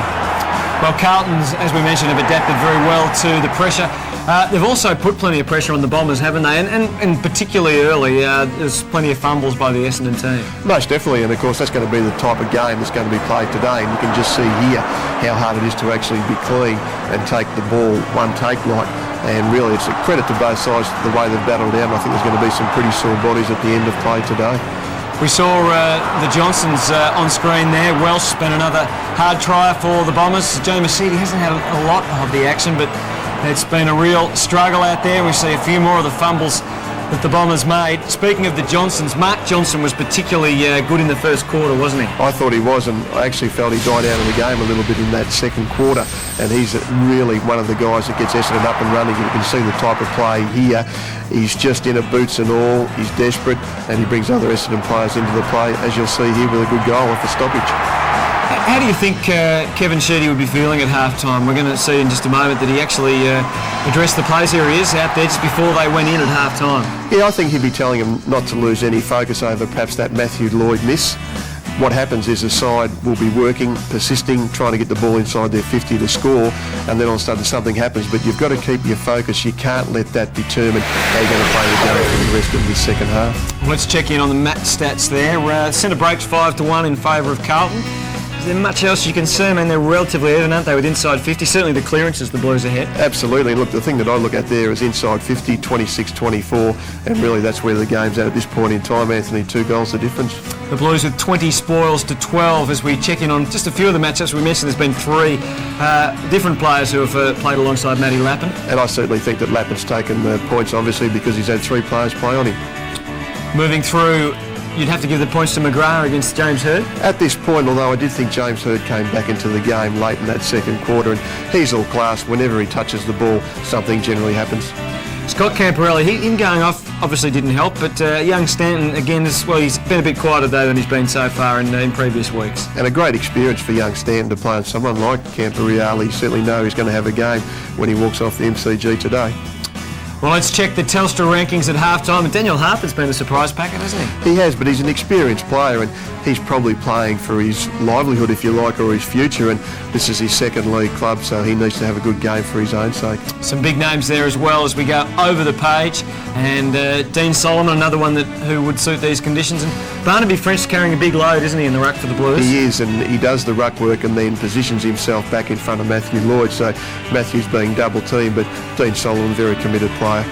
Bombers keeping moving. The conditions improving, although as I look out, it's still a chance there could be more rain, so it's going to be a fascinating second half. Look forward to it. Yes, well there we go. There is the conditions outside, and it's the Blues with a couple of goal advantage at the moment here at the MCG.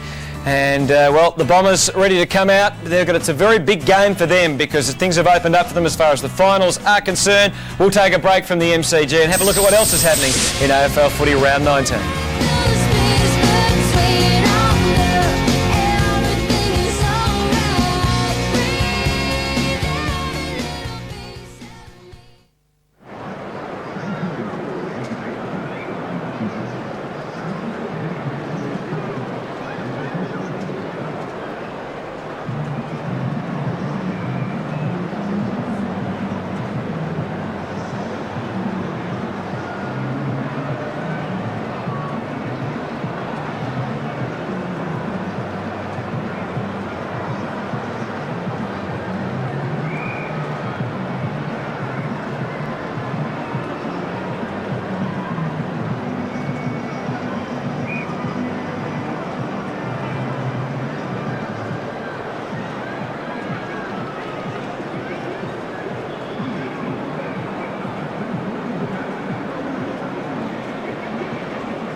Yeah, there we are. Thank you.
Welcome back to the MCG, and the sun just coming through for one of the few times this afternoon. It's been very wet and wintry this afternoon at the MCG, and the Blues by 12 points. Well, round 19 got underway last night at Subiaco Oval, and Gary, the Collingwood Magpies, a fantastic win, particularly given the situation. They haven't really got a chance to make the final eight. Fremantle, a game they had to win, and they were very disappointing. Absolutely, Michael, and you saw actually some of the footage there last night with Chris Connolly going off in the box, and I think he knew, and certainly the players should have, as how important that game was going to be, and they had a golden opportunity to really give themselves a chance to stay in that top eight. Now it's going to be pretty difficult for them. It certainly is. Well, that was a big story last night. The big story over the last few weeks has been the number of coaches that have gone by the wayside, and you, of course, were the first one. Can I ask, in terms of the Adelaide, were you asked to coach on for the rest of the year? Yes, I was, but I didn't feel that was appropriate, given the circumstances. When you look at what's happened in this last 6 weeks, I think there's been something like 12 games now that coaches have been involved in, clubs that have actually had coaches sacked or resign, and there's only been 2 wins. Yeah. So what does that say? Exactly. Well, what do you say about Peter Rode and also Danny Froy that have continued to coach on? Peter Schwab obviously didn't go on. Yeah, I don't know their circumstances obviously firsthand, but I would say that for Peter, it's going to be very, very difficult in his situation. Another year of a contract to go. He's now obviously had the chop. Danny Frawley, his situation was going to be that he didn't have, in my case as well, contract renewed. So that's probably a little bit easier to keep yourself, because you know you're not going to be there at the end of the year. But there's a bit of difference between sacked and being able to resign. Do you hold any bitterness towards Adelaide over what happened? It's a business decision and you get on with life. That's football, obviously. So there's not a lot that you or I can do now about that. So you just move on to your next set of circumstances, really. In your opinion, will Neil Craig be the next coach of Adelaide? Look, I think it's too close for me to say anything about that. I had him working with me for 4 years, so I really don't know what the criteria is that they're looking for from the Adelaide subcommittee's point of view. Yeah. And what about the future? Have you still got interest in coaching? Yes, I have, and look, I've stated since I've got back into Melbourne that I'd certainly talk to anybody that was interested in looking at me perhaps as a prospective coach. So the 3 sides that are now looking for coaches, Richmond, Hawthorn and the Western Bulldogs, there's no preference, I suppose. You'd certainly look at talking to people from all clubs? Absolutely, but it seems like Terry Wallace is going to be a very busy man. Well, that's an interesting point. How important is it from his perspective? We're running out of time, but he's got the advantage of being in the media and promoting himself. I think he's got an advantage because if you look at someone like Rodney Eade, Rodney's nowhere near as much as what Terry is in the press, and I think it's working very well for Terry at the moment. Well, good luck, Gary, in that pursuit. Half-time back shortly. The Blues by 12 points.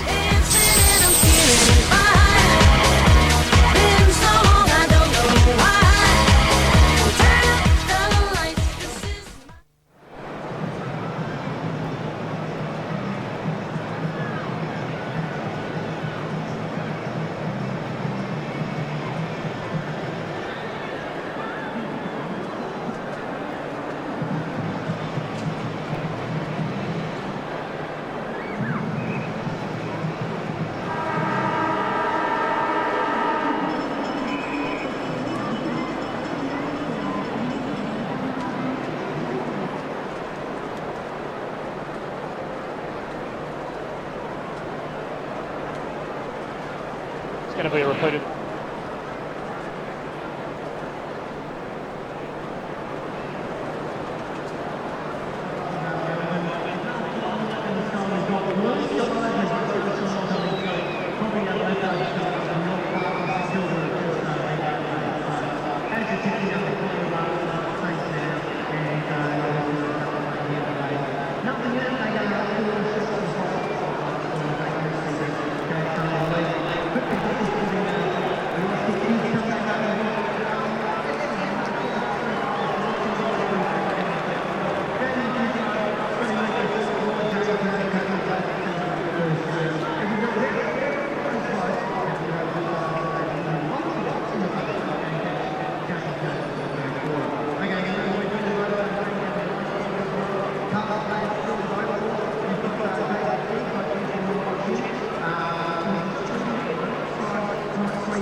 The lights remain on here at the MCG, but the blue sky has returned and the sun, thankfully, is back out. Conditions have cleared here since half-time. It looks like on the radar that there'll be no further rain to dog this second half. The ground, however, does remain extremely slippery, will be difficult for both sides. Brendan Favola had about a 6.5-inch needle into that hip just before quarter time.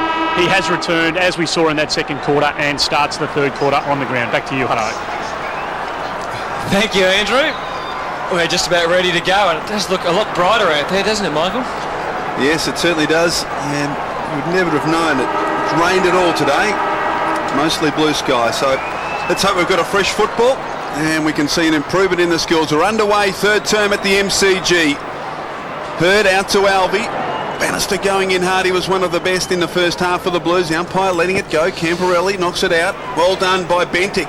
Getting to the base of the pack, retrieving the football. Gets it forward.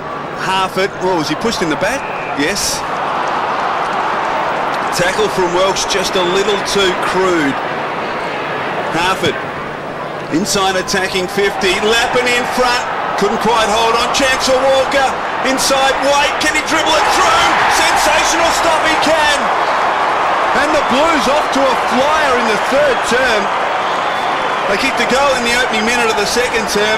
And the margin all of a sudden out to 18 points. And although conditions have improved, Gary, it's a very handy lead. It is, and he's been very, very dangerous in that forward 50. And the tackle, the ball's obviously spilled out.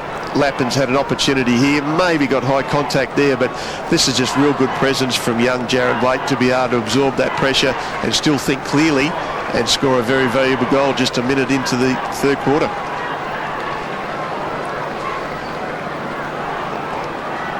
So, the plot thickens, and now the margin and the task for the Bombers extends out to 3 goals.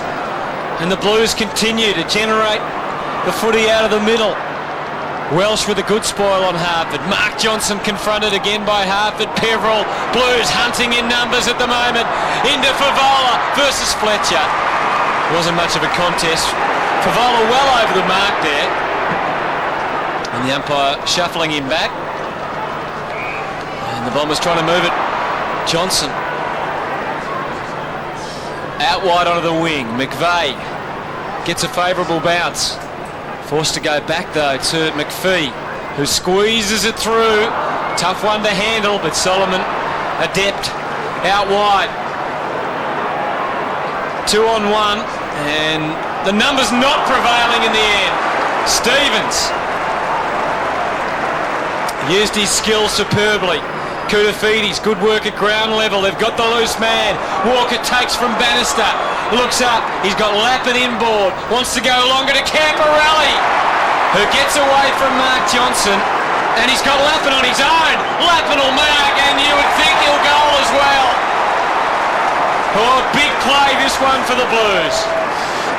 I watched actually Matthew Lappin then, Hutto, and he started basically at the back of the square when Stevens was winning that ball and won it in that 2-on-1 situation, and he's just ran really hard into Carlton's forward 50, and obviously the unselfish play then from Camporelli, although the slip from Johnson did certainly help in that situation there. But then this is what Carlton's doing to Essendon today. They're just really playing team football. And Matthew Lappin's had a great day. This for his second. No mistake. Oh, the Blues, they are up and about today.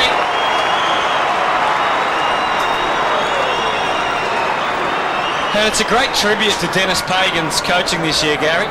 It certainly is, and when you think how many changes were made, and here's this bit of play that we mentioned before about Nick Stevens, and he still had the presence of mind too to actually go along the boundary line, and then of course Carlton won the ball, brought it inside. Unselfish play. Camporelli, Lappin, goal. Carlton's come out of the blocks. Yes, Carlton, the opening 2 goals of this third quarter. Centre clearances 7-1 in favour of the Blues. And here's a chance for another one. Stevens chips out wide. Walker and Solomon. Solomon goes to ground. Good tackle. Scotland almost threw it. In fact, there's a free kick. Which way it's coming? It's coming Solomon. Back to Solomon against Walker. The umpire saying he was slung after disposing of the football. So Dean Solomon from centre wing. Bombers need to find something here. They trail by an even 4 goals. Early stages, third term. Kick towards half forward at the back. Teague. Matthew Lloyd in the long sleeves. David Teague from half back, looking for a target. Weight over his head. A chance at the back for Walker. He shows a lot, this young fellow. Can't gather it this time. Well done, Mark Johnson. Just worried him out of it in the end.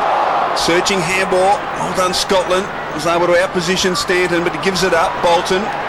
Masiti stripped of the football. Houlihan overruns it. Now Solomon. Gee, full of errors. The ball slippery. Spills back to Bolton, who slips in the action of kicking, so he gets nothing on the football. Now there's a free kick coming back, and it'll come back to the Bombers. And it'll come back to Mark Bolton between half-back and wing. Fletcher unloads to half-forward. Good spoil from Teague. Oh, bent it, crash. Stevens showing great leadership out wide. This is tough for Favola. And Fletcher kept his footing and was able to gain some ground. It's still in. Houlihan sends it back from where it came. Once again we go with Favola and Fletcher. Lappin tried to lock it in. Now Walker. Again it'll just stay inside the line. That's a good result for the Blues. The thing that Carlton's done, Hutto, today too is Essendon just have had no fluency or flow in their game at all, and the amount of times that Carlton's been able to get numbers across their half-back line and just repel Essendon on numerous occasions. Essendon just playing kick-to-kick football. Again, Hill and French. Hurd at the bottom of the pack. Camporelli. Blues win it from another clearance. Scotland provides the kick for Bannister, who outpoints Alvey. Gee, that's not a good matchup because he's got a lot of height, Gary. Absolutely, and he's always been a kid that has been strong overhead, so in this situation there's certainly a mismatch.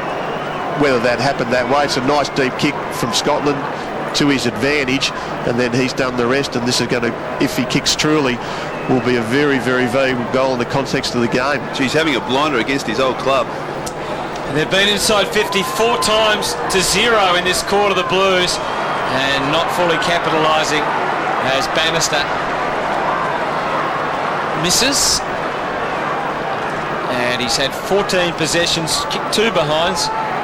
Hadn't kicked a goal until he joined the Blues. He's kicked 3-2 for the season going into today's game.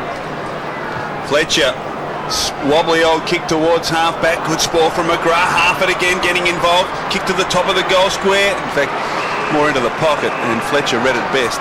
Takes a comfortable mark.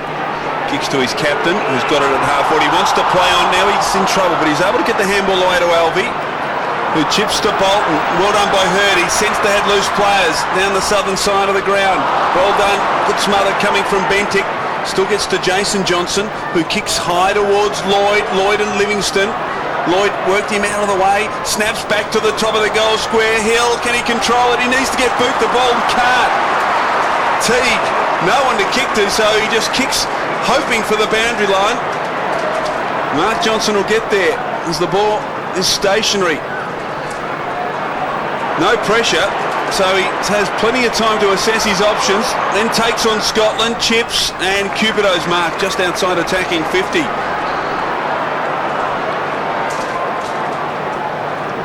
Damien Cupido spent some time on the interchange bench this afternoon. Just the one kick, but is a player capable of kicking 3 and 4 goals in quick succession. And someone I'm sure the Bombers are looking to add some sort of spark on their forward line. He'll kick this from about 55 metres. Gee, this will be a wonderful kick if he can get the distance from here and the accuracy. He sets it on its way. It's swinging back. Has it got the carry? It has! That's a sensational goal from Cupido.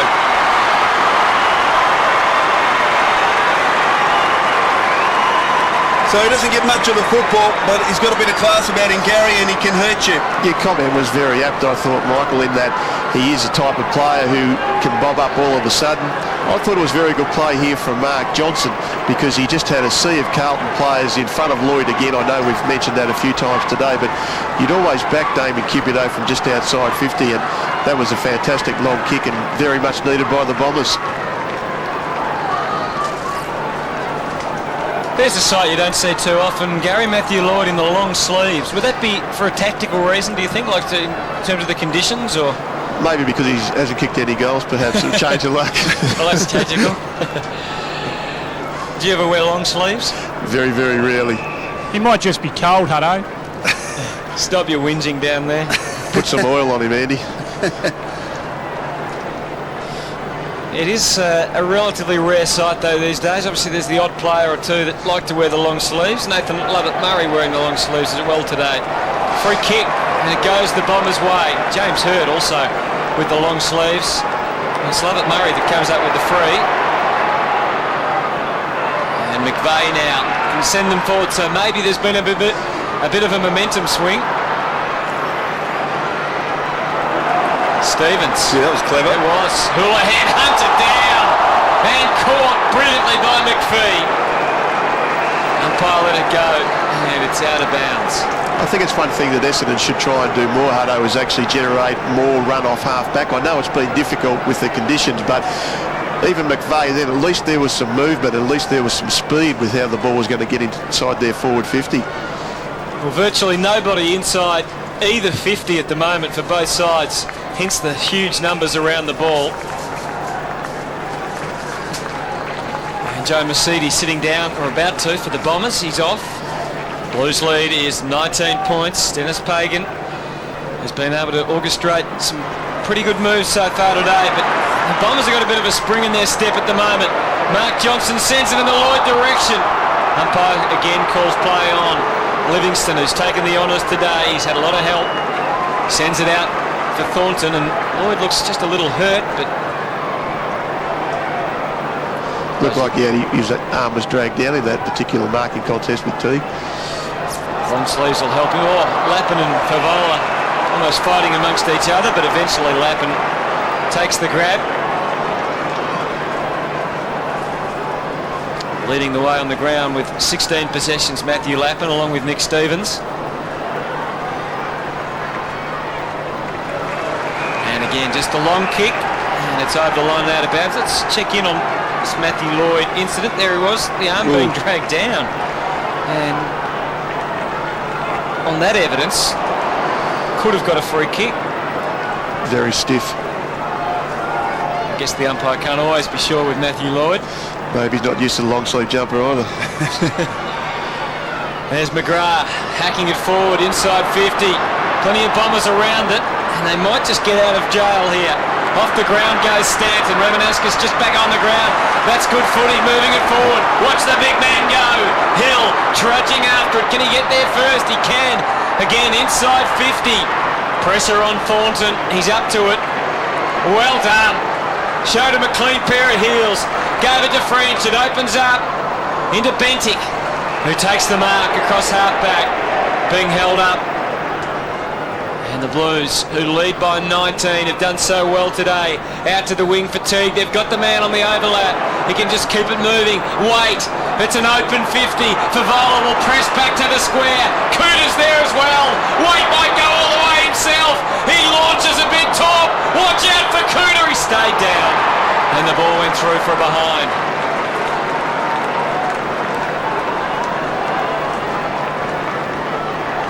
They've been very dangerous on the counter-attack though all day, Gary. Very much so, and it's that sort of fast break football, so once you lose possession or the ball's turned over, you've got to give Carlton credit. They do use it with some speed and they work it into their forward 50 extremely quickly.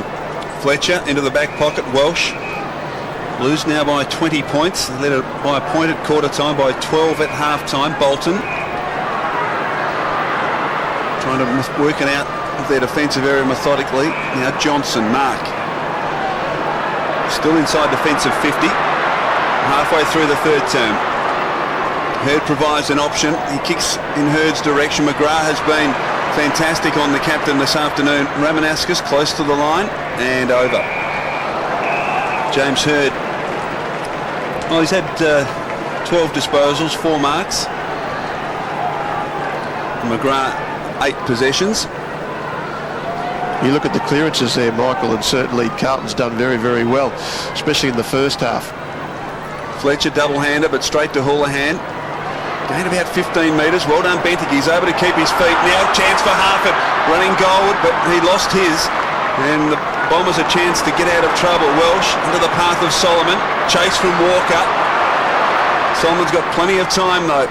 Kick out in front of Lloyd, who's playing up the ground, and he marks. Plays on quickly. Onto the non-dominant side. Kick inside attacking 50. Johnson. Fist from Teague. Front and centre was Lucas. Hurry. Snap towards goal. And it's marked by Hill. So good play by the Bombers. Good positioning from that man, Scott Lucas, who was in front of the pack. And I don't know that he was intending to kick it to Hill. He just wanted to get it forward at all costs, and Hill was playing in front and has an opportunity here to bring the margin back to 14 points. Once again, Michael, I think that was started from Essendon's ability to run the ball out quickly from their defence, and certainly the long sleeve jumper helped Matthew Lloyd take the mark. Goal to Hill. So Bombers now with the last 2 goals of the match, as we look at Matthew Lloyd, and the margin now back to just 14 points, and good play also from Matthew Lloyd. Very much so, and look, he can certainly play full forward, centre half forward. He's brought the ball into the forward 50 with some speed. Scotty Lucas got onto it, and obviously with the ball dropping short, you've got to be in front. That's where big David Hill was, and he's kicked a goal.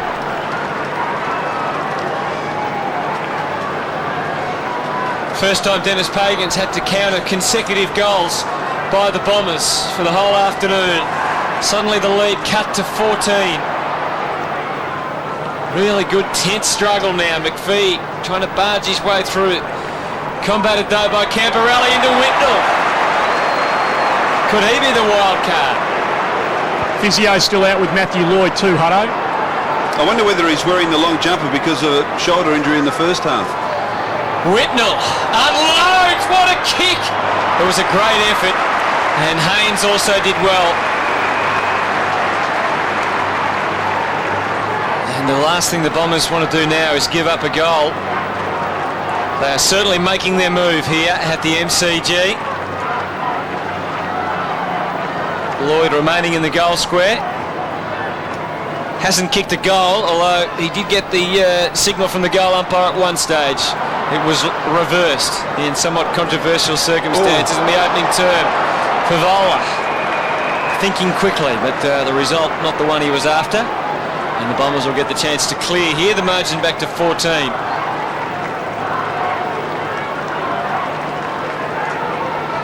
So Haynes from the back pocket.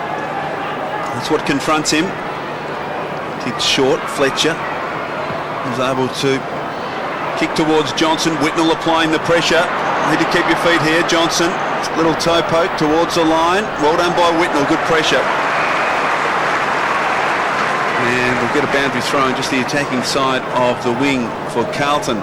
He's had a very good game, Dustin Fletcher. Possession-wise, I know the ball's been in there a fair bit, but he's been able to play off Favola, keep him virtually next to nothing, and still generate run. 6 marks and 15 possessions for Dustin Fletcher. Bannister's been fantastic. Hurries at the half-forward. McGrath in front of Hird. Open forward line at the moment. They stream down there, the players, so it's not open for too long, but he's able to find an option out wide, and Houlihan thought about playing on. He's got wonderful skills, but he's decided to go back. Man on the mark about 40 metres from goal, but as you can see, a tight angle for Ryan Houlihan. Interesting to see what the goal umpire and boundary umpire do this time, Michael. Well, for Carlton's cause, it's so important that they kick the next goal because they've got out to a 25-point advantage. The Bombers have come back with the last 2 goals. Another man in long sleeves. Houlihan kicks at goals. It got the carry. No, well done. Desperate stuff from David Hill. Right on the line, forcing it through. So behind only to the Blues. Margin now 15 points. Essendon adopting the break huddle. And using it effectively. as Stanton receives. Could have gone short to Jason Johnson. Got himself in and out of trouble and then back into it again. Into the middle, Nathan Lovett-Murray did well to somehow get it to Peverill. And there's plenty of bombers out wide for him to use. This is McVeigh. He lets fly. Here comes Big Laycock. Oh, what a good grab. Confidence. He just plucked it out of the air. And let's see how Jason Laycock goes now, as he can go back and have a shot for goal. I believe he kicked 7 goals in a game in the reserves a few weeks ago, Anthony, so he'd probably back himself. It'd be good for the kid's confidence in his first game to go back and kick a goal. He's a Tasmanian too, is he? So he'd be used to these sorts of conditions. He'd be revelling in him, Andy. And he's got long sleeves. So Laycock comes in. This is a big kick. And didn't really threaten the goal umpire. Or the goals. 7-9-51 the Blues, and the Bombers up to 5-7-37. But a real challenge here at the MCG. 14 points the margin as Stevens brings it back in. Long searching kick, but he'll direct it. Intended for DeLuca, but mark taken by Hill, and he got some treatment from DeLuca. No 50-metre penalty. But a chance here for the Bombers. There's a loose player inside attacking 50 at Stanton. He ignores that. Hill kicks to the top of the goal square. Hurd's got the run of it. Big fist spills out wide to Stevens. Needs to use it effectively here and doesn't. It was intended for Camporelli, and Justin Murphy read it off the boot and was able to cut the angle, chip in. And this, well, for a man of his skill, a relatively simple opportunity from 35 metres, as good as directly in front. Just seems like the momentum has slipped back in Essendon's favour in the last 4 or 5 minutes. We see here it's a defensive punch. Again, Nick Stevens, a little bit of time. Very hard kick in these conditions around his body. So Murphy comes in from 35 metres and kicks the goal for the Bombers.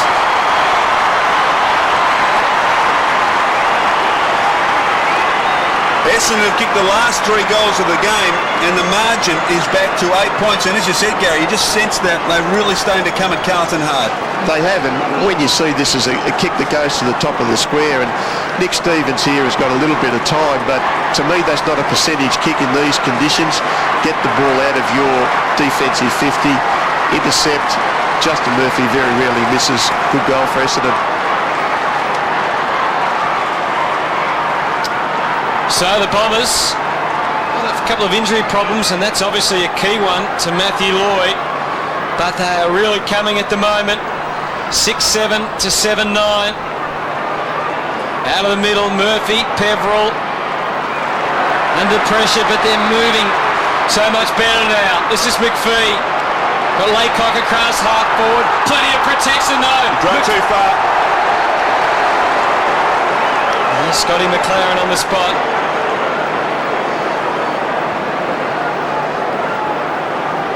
So the Blues need to counter-attack. Koutafidis is there. Whitnell last on the scene. Claims the mark and is paid. Good signs. He's got Favola on the lead. A good strong one.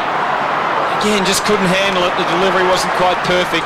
Fletcher going for the boundary line from the top of the 50.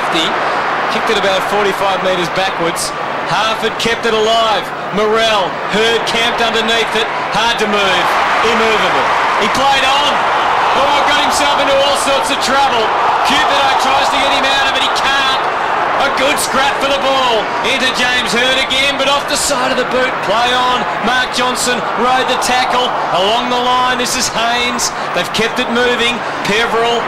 Oh, clear heads prevailing. Well done, Bombers. They link up beautifully. Mark Johnson the give, and then the Shepherd. Cupido into the middle of the MCG.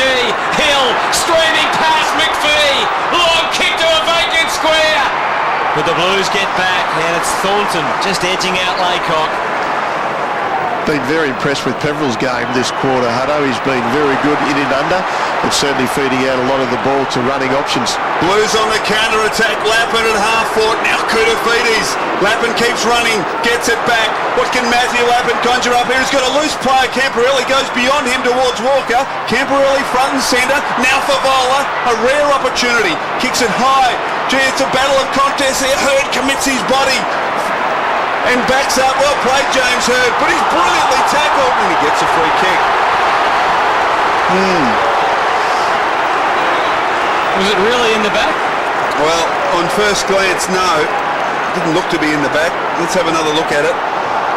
Now he has a chance. He didn't really have a chance, and perhaps it was carried forward in the tackle. So Hurd in the back pocket. Kick towards Koutafidis, who marks over the top of Peverill. The Blues have got loose players. One's Harford. Koutafidis kicks hurriedly to a dangerous position. Favola needs to mark it, and he does. Big mark, Brendan Favola, probably too far out to score. He's a thumping kick. Camporelli. Loose in the pocket, and he's picked him off. He can play on if he wants to. He thought about it for a moment and has decided to go back, and he'll kick from just outside 40 metres. And Chris, Doc Reed, the Essendon medico, very keen to get out and just make sure that everything's okay with James Hurd at the moment. He's been involved in some willing contests in the last few minutes, James Hurd, but he's still standing. And there's a look at the Favola mark, which was a beauty. And that's resulted in this shot at goal for Scott Camporelli. And the Blues desperately need one to keep the momentum going. Kick on its way, it's close. I think he's just missed. I think in the last 5 minutes, Michael, that James Hurd's really stood up for the Bombers, and his ability to stand under that particular marking option then and then follow the ball up and get a well-deserved free kick. And here he is breaking out to the wing from the kick-in. He is, and it was Haynes that got it to him. He just got an inch on McGrath, brings it inboard for McVeigh. And again, another loose man ahead. Finds Lovett Murray. Promising build-up by the Bombers. Blues have got an extra man back in defence, so there's got to be a loose bomber, and that's Hill. Koutafidis stands the mark. Another loose Essendon player. Solomon. Oh, he's almost committed to going. Laycock back in the square. 1 on 3. No. And they all spoiled each other, the Blues. Here's Camporelli at both ends of the ground. He's working hard. Teague out wide for McGrath. Confronted by Murphy, forced to kick off the wrong boot. James Hurd ranging after it across half-back. He had Bolton just comfortably tucked up in support, and well worked by the Bombers. Welsh, he just fumbled at the crucial stage. Courage shown by young Bentic. Straight ahead player, gave it to Whitnell, back to Favola. Great pressure, he dragged it back under, he's been pinged. Gee, they had an opportunity there, the Blues, to really make another assault at goal. Favola couldn't quite get the handball clear. I think initially when Whitnell looked up 50.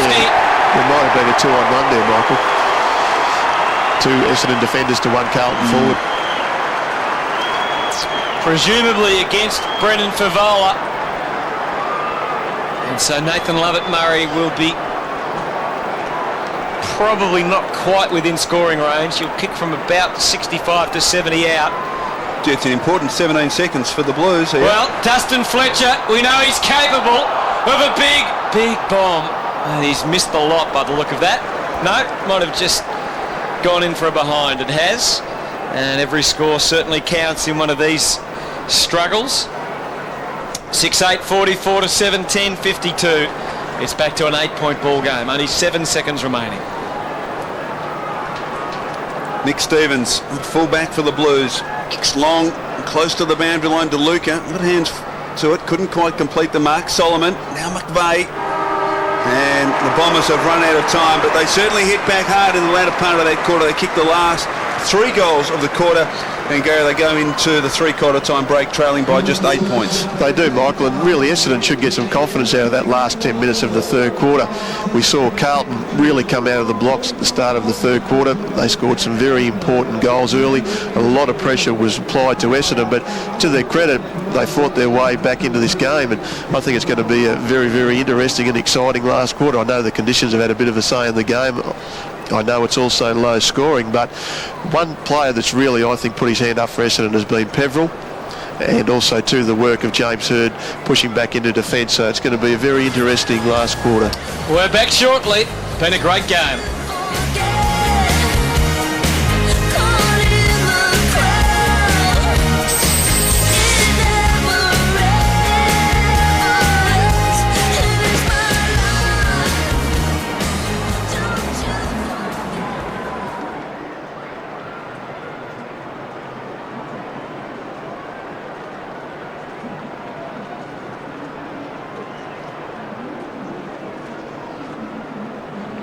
7, yeah, 7, yeah, thank you.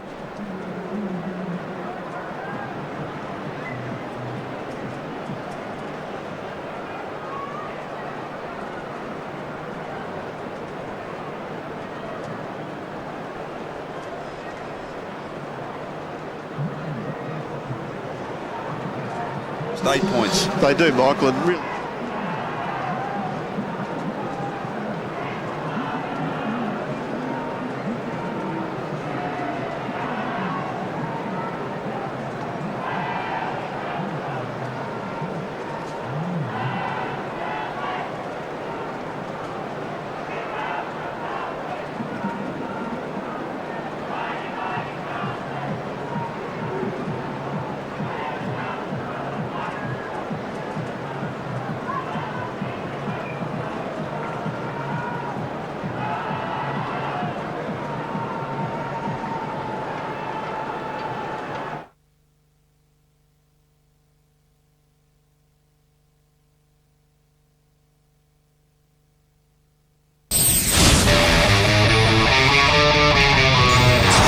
Tackle from Welch just a little too crude.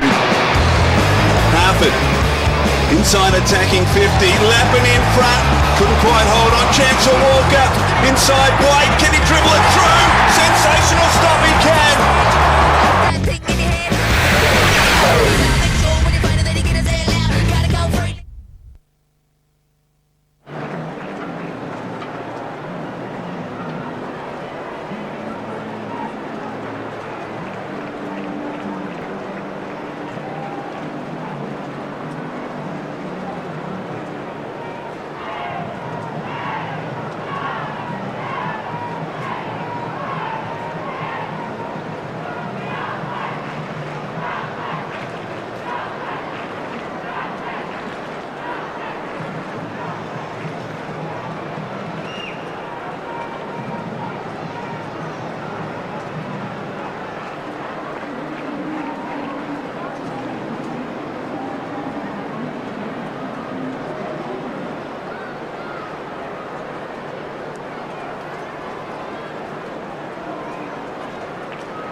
Tackle from Welch just a little too crude. Harford inside attacking 50. Lappin in front. Couldn't quite hold on. Chance of Walker inside White. Can he dribble it through? Sensational stop, he can.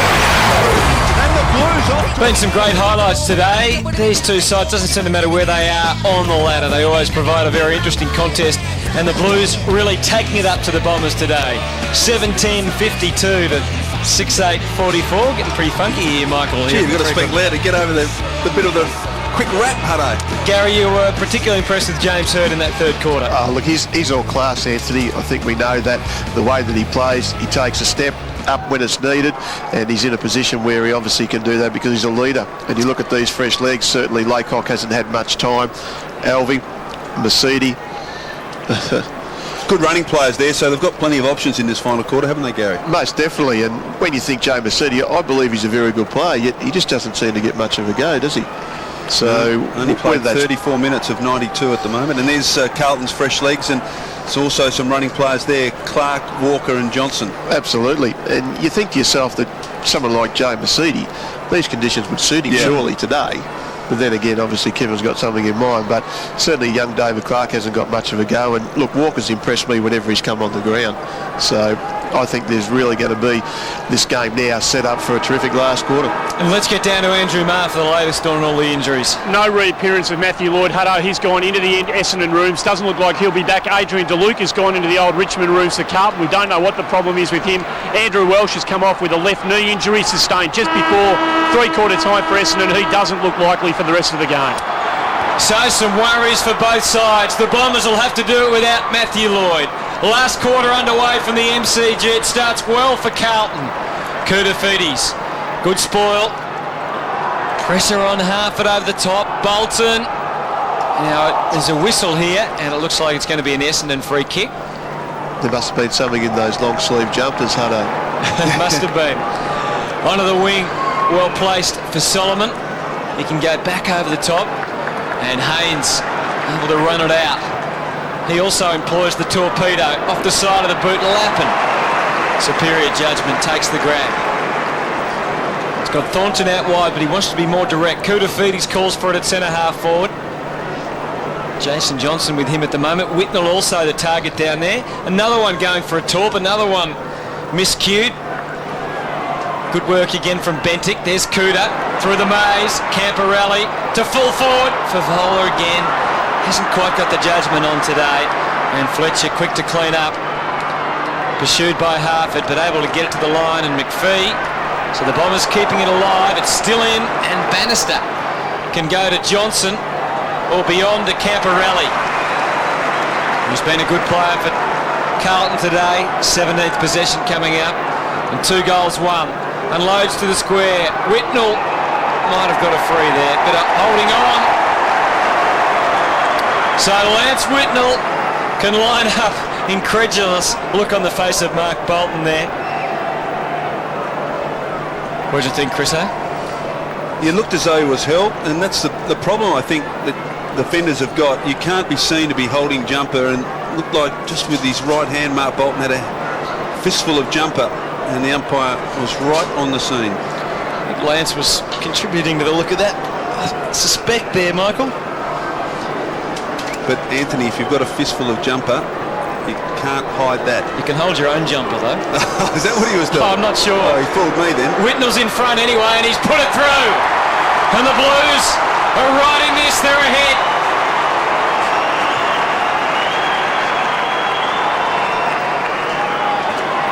They're ahead now by 14. And what a challenge for Essendon. Good pressure there by the Carlton forwards. Favola working hard to put the pressure on McPhee, which caused the turnover. And there's the jumper holding. Umpire McLaren had exactly the same view we did, Anthony. It's quite incredible that you actually can't see that.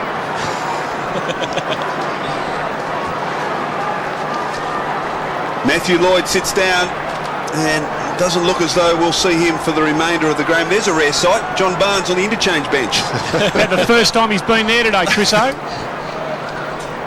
So back in the centre, again the job ahead of the Bombers. Jason Johnson at the base of the pack. McPhee picks it up. Poor kick.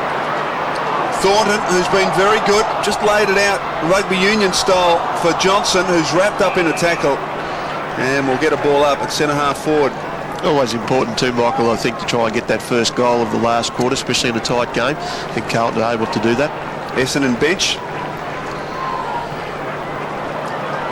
Spills out to Lucas. Wobbles it to inside attacking 50. Going back French. That was courageous but couldn't hold on. Lovett Murray couldn't put boot to ball. Now a chance for Lappin. Leading possession with her on the ground.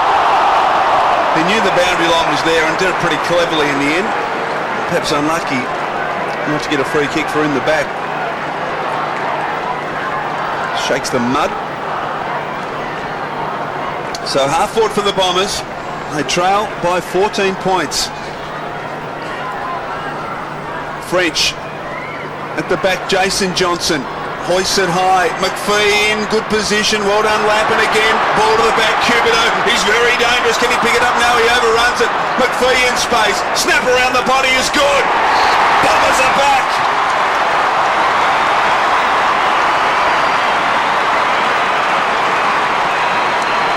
So Adam McPhee, perhaps he could provide the spark for the Bombers. And they get the quick reply, Gary. They do, Michael, and you see the ball here. It's not fashionable from Jason Johnson, but there's a contest caused by going to the top of the square.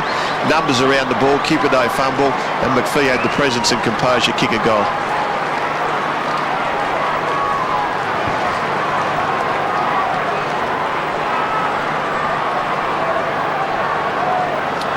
He's a great story, isn't he, Adam McPhee? Really, his progression since he's been at Essendon has been astounding, Gary. It has, Anthony, and look, it's full credit to Adam.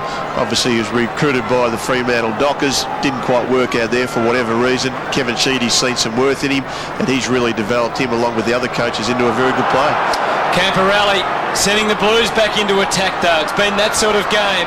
One team thrusting forward, then the other. Favola used all the time he had. Got it to Whitnell, back to Camporelli. He just pops up and then misses. Oh dear. That was a golden opportunity. And Scott Camporelli is generating plenty of them at the moment for the Blues. In a low-scoring game, and he's got a couple of goals. A little bit better. Very dangerous player, Camporelli. Jason Johnson takes it now. Up to centre half forward. Lovett Murray late on the scene. This is French and the Blues streaming forward again. Once again Camporelli on the end. Fletcher moved off.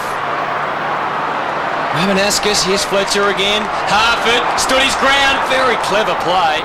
Not able to get a decent kick onto it, but again, he adds to Carlton's total, and the lead now is 10. And that's not a great sight for Bomber fans. Matthew Lloyd getting some treatment. Still got the ice on the shoulder. He's been very good, Daniel Harford, today, Gary. He has been. Really taken his opportunity. And it's a credit to him too, Michael, because he obviously hasn't had a great year. Played a few games in the reserves, but you take your head off to these sorts of guys, but I still think the conditions have suited him too as well. Hasn't played since round 11. Haynes has got it in the back pocket for the Bombers. Margin 10 points, so it's anyone's game. Ramanauskas.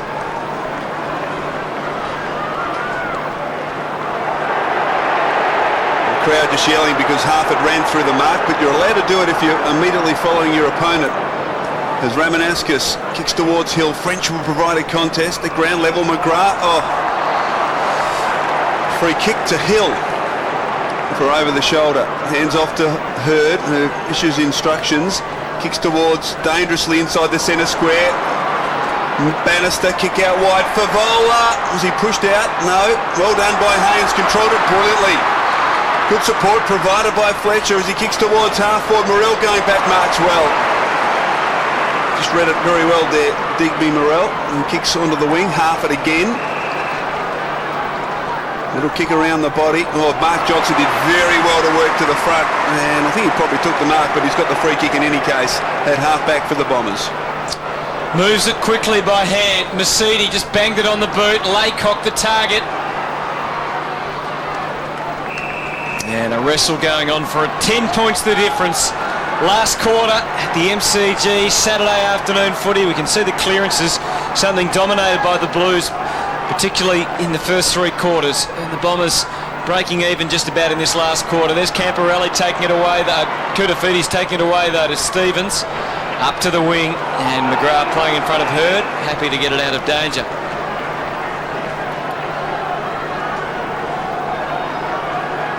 McGrath and Bannister, of course, playing against their old team, and Justin Murphy likewise for the Blues. Matty Allen missing today, out injured. There's Kutafides. Jason Johnson in hot pursuit and kept it in. Camporelli hacked it forward, and that's a win for the Blues again, and they've been good at that, just gaining the yards.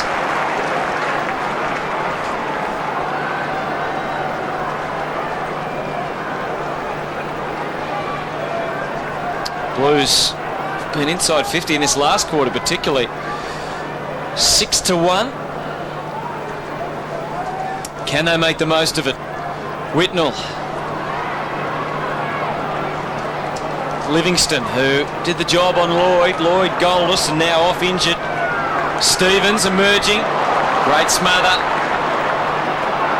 Johnson Couldn't get the arms free. And a ball up. Gee, I've been impressed with Adam Bentic just in his second game, Gary. He shows a lot of courage. He does, and he seems like he's got a good feel for the match as well. And certainly there's been a lot of pressure out there, and he's handled himself extremely well. Lovett Murray brought down. He looks like a Denis Pagans type of player, doesn't he, Chris Bentic? Yes, he certainly does, Andy. Hard at it. And as Gary said, just in his second game seems to have adapted to the pace of AFL football very quickly. Lovett Murray reaching over the top. Whitnell just kicks it out of the pack towards half foot. Half it again.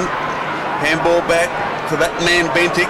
Clever little kick around the corner, but Hurd did well to get back and see it over the boundary line. It's a good return for someone like Daniel Harford. 16 possessions and 1 goal, basically playing inside forward 50 all day. So he'd be pretty happy with his game so far, as with Denis Pagans. The Essendon run home. Big match next week against the Magpies. It's Whitnell and Bolton, and Kurtafidis needs to get rid of it. He just managed to shake the tackle. Kick to the goal square. It's close. It's a through. It'll be an amazing goal if it is. He's kicked it. What a goal from Anthony Kurtafidis. Something out of nothing.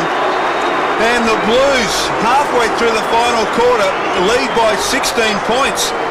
And the Bombers, Gary, need 3 goals to try and get over the top of them. They certainly do, and look, that's inspirational play from Anthony Kurtafidis. A goal when it's needed by the captain, and we know he's capable of doing that.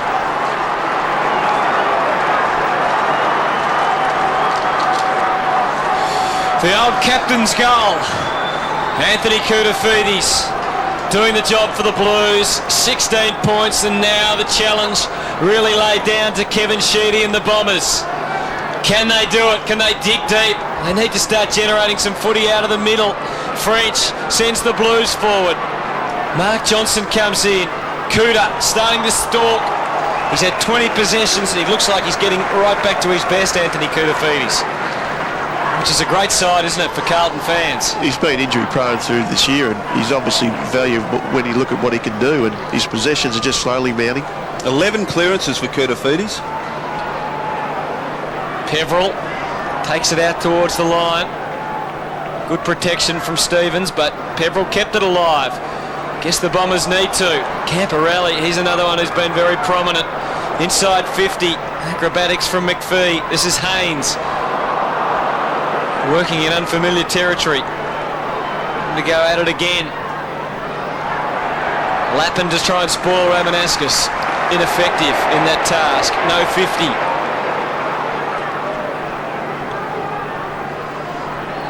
Well, Murphy didn't get there. Bentic did, and Murphy flat-footed it. Not great body language. Wasn't a perfect kick, but found McGrath. He got dumped as he kicked it into 50. This is Whitnell. Who knows from there? Lance gave it a go. And Fletcher able to send it out. And here goes Jason Johnson. From the wing, kicks towards half foot. Laycock, the flyer. That's a big mark. Jason Laycock, first game for the Bombers. Ordinary kick, and Lappin takes a comfortable mark on his knees. Well, he did all the hard work, Laycock, but disposal very poor. So he'll learn a lot from his first game, though, the experience of being out there today. Taking a couple of big marks, hasn't he? Very good pair of hands in these conditions. Kick out wide, French doing battle with Hill. Whitnell arriving on the scene. He's able to keep his feet, Lance Whitnell, as Bolton fell. Scotland, he's got Thornton inside if he wants. He doesn't need him as he gets around Lovett Murray. Kick towards half foot. Hurd just dropping back. Gets on with it quickly. Haynes, good pick up by the big fella Laycock. Waits for an option, or then decides to take Thornton on. Eventually gives it to Mark Johnson. Now Lovett Murray's got a loose player inside attacking 50. Didn't get there. McVeigh, good tackle coming from Bentic. Causes a turnover. Morrell taken high, no free kick. Spills to McVeigh fighting hard. Mark Johnson, now Nick Stevens. Morrell just puts boot to ball, kicks it out wide, but only as far as Hill.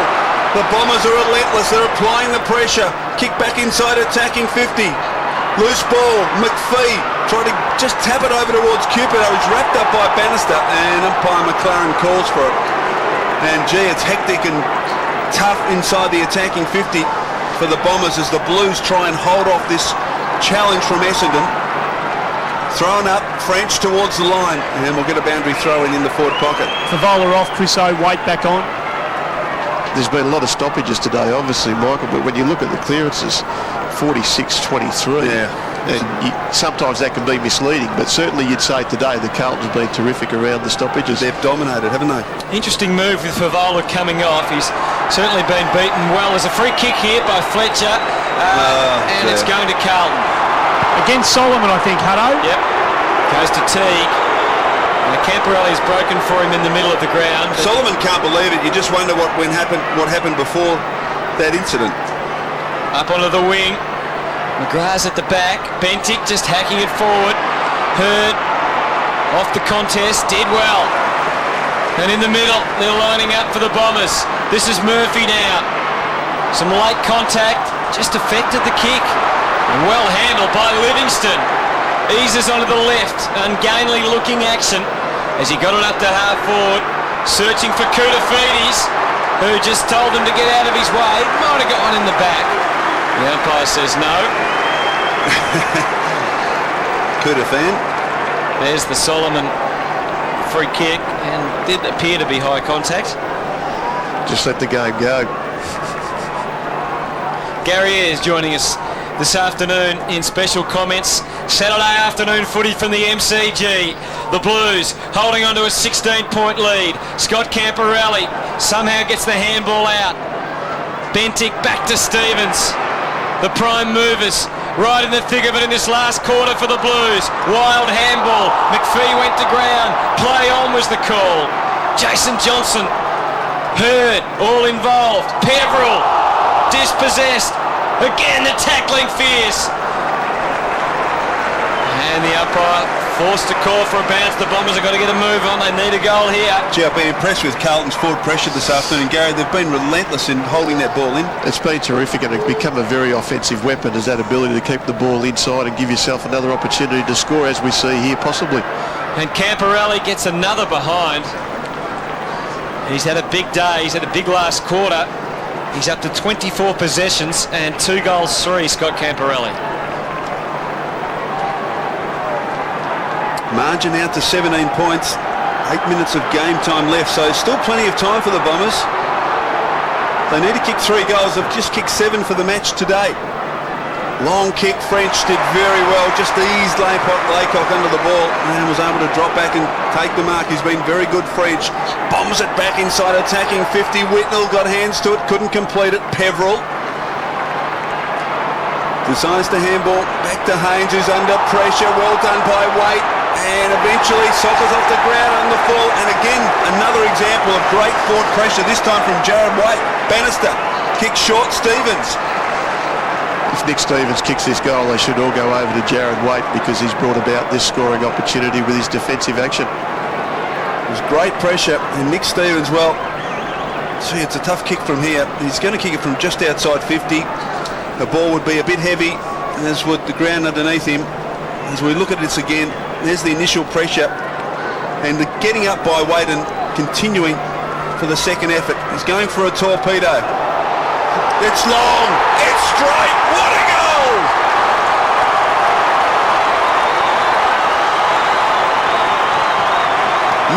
Nick Stevens has kicked an absolute beauty to give the Blues, you would think at this stage, a victory here at the MCG. They're out by 23 points, and I suggested he might struggle, but gee, that was a wonderful kick. It certainly was, Michael. His ability to make sweet contact in these conditions again gives you an opportunity. He's hit it sweet, and it's a great goal under a lot of pressure.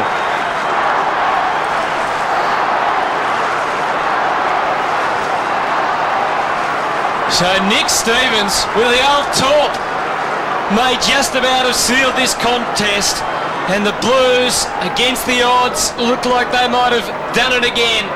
And the Bombers with their problems, with Matthew Lloyd injured, and they're just dominated out of the middle all day really. Haynes under the pump, Fletcher with another one of his helicopter kicks. Onto the wing, Jason Johnson stands his ground and takes a good grab.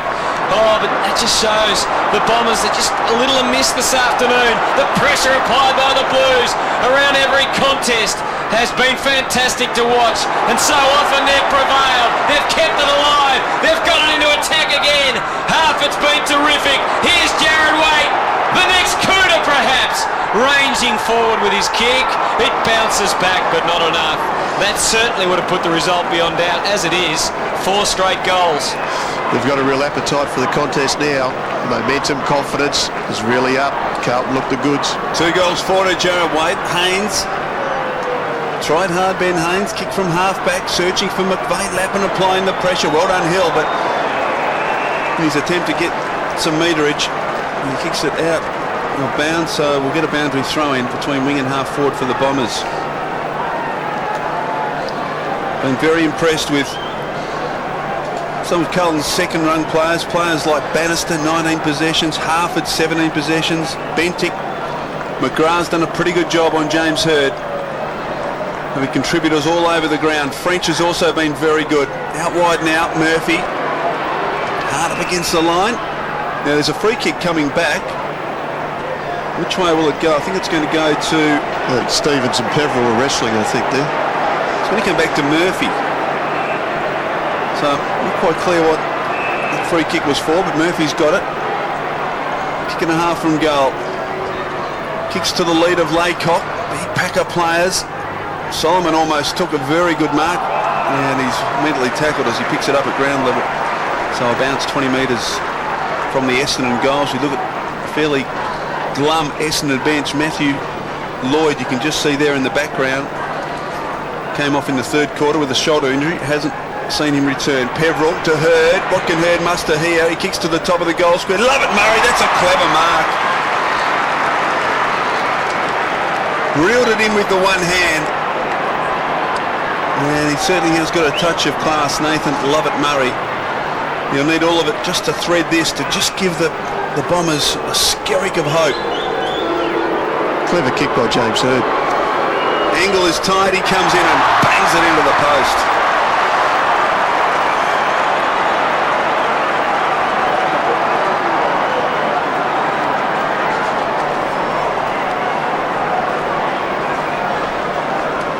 And with it, you would think Essendon's chances just about dissipating there.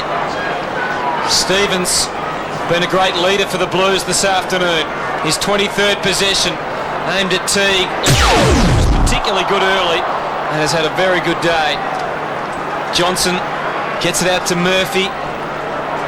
Going backwards before they can go forwards. McPhee through the middle. This is Bolton, eyes wide open as he goes for Stanton. Can go short to Haynes, who's within range. He might as well go straight for home.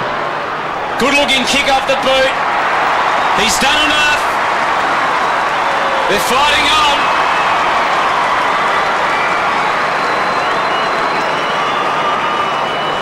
Under 3 goals, but we're under 5 minutes remaining. A clever kick here from Stanton. He's obviously gone short. Haynes is on the run, goal. But it was really set up by the ability, I thought, of Justin Murphy from that kick in from Nick Stevens to be able to switch the play back in the middle, brought about a goal.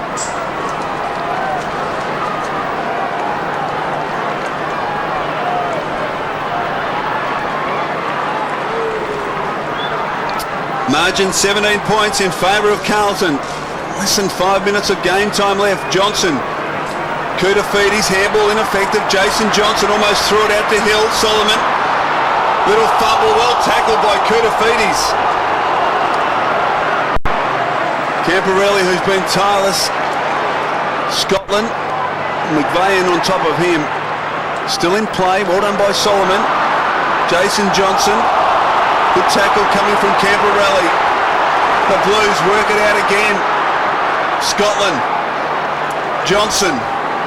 Now Camporelli, can he pick it up? He can. McGrath just gets boot the ball quickly into the pocket. Half it almost. Chance for Whitnell.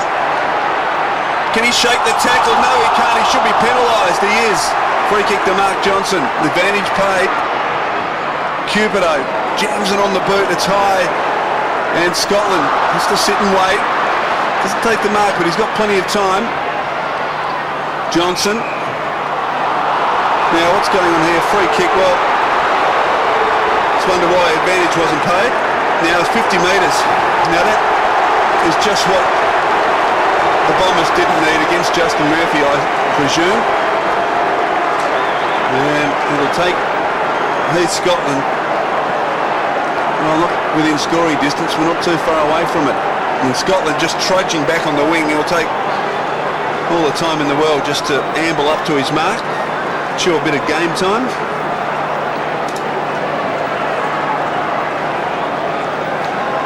He's Scotland this afternoon. 11 possessions. Camporelli, the leading possession winner on the ground with 25.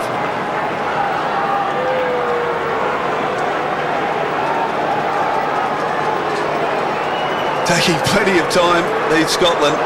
Man on the mark's 52 metres from goal, so he'll need to unload a big bomb. Now he's been called to play on. He just sets it up. Top of the goal square, huge pack of players. Fist from Fletcher. The crumb coming to Jason Johnson, and his scrambler kick finds Murphy at centre half back. Murphy, kick out wide is poor. Scotland in good position, traps it cleverly. Uses Nick Stevens, who chips to Whitnell, who marks 60 from goal. It's been pretty handy for him in the second half, Michael. Yes. Here's the clanger count. They're keeping possession, Gary, which is important at this stage of the game. Most definitely, and of course, as you said before, they're just going to chew up a little bit of time here. The umpire should get right onto it. They're just driving it long to the top of the square, and a bit of a hope here. Well, not that time, because Whitnell kicked poorly and has kicked it out on the full. So a free kick to the Bombers to be taken by Mark Johnson. The Bombers running out of time. He decides to switch play. Ramanauskas comes to the wing. Laycock, good mark. He's got good hands. He hasn't looked like dropping one of his marks today. Gets on with it quickly. It's a better kick towards Albie. He takes it cleverly on the half volley. Turns. Now McPhee. And McPhee, a chance. Probably too far out to score. Well done. The lead coming from Solomon. He does well to keep it in Stanton, but good pressure coming there from Brett Thornton to eventually force the boundary throw in. About 40 metres around from the Bomber goal.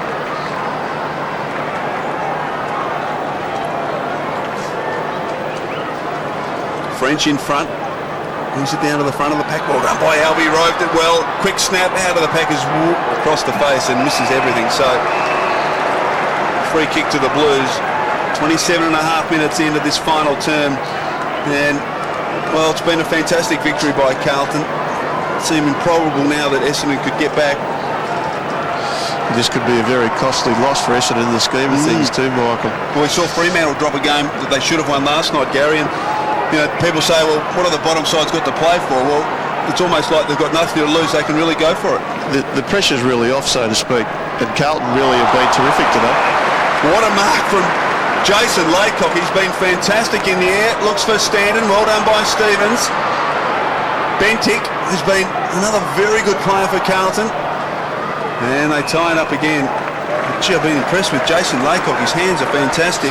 And let's have another look at that big mark. Gee. When he was obviously in the under-18 competition, that was one of his strengths, and he certainly held them in fairly trying conditions at times today. Ball wide of the pack. Bannister just lays it out for Houlihan, who will be content, I think, to take it over. I think the other thing with Essendon too, Mike, was that when you take away Matthew Lloyd, James Hird's first game back for a few weeks, Scotty Lucas has spent a little bit of time on the bench, Joey Mercedes, they really have had some interruptions to their best team, but that's not taking anything away from Carlton really either. Boundary throw in on the 50-metre arc. Essendon into attack. Clark, was he taken high? Yes. Free kick to David Clark. 29 minutes in final term. And Carlton took the lead about the 16-minute mark of the first term after Essendon kicked two of the opening 3 goals of the match. But since then, they haven't given up the lead.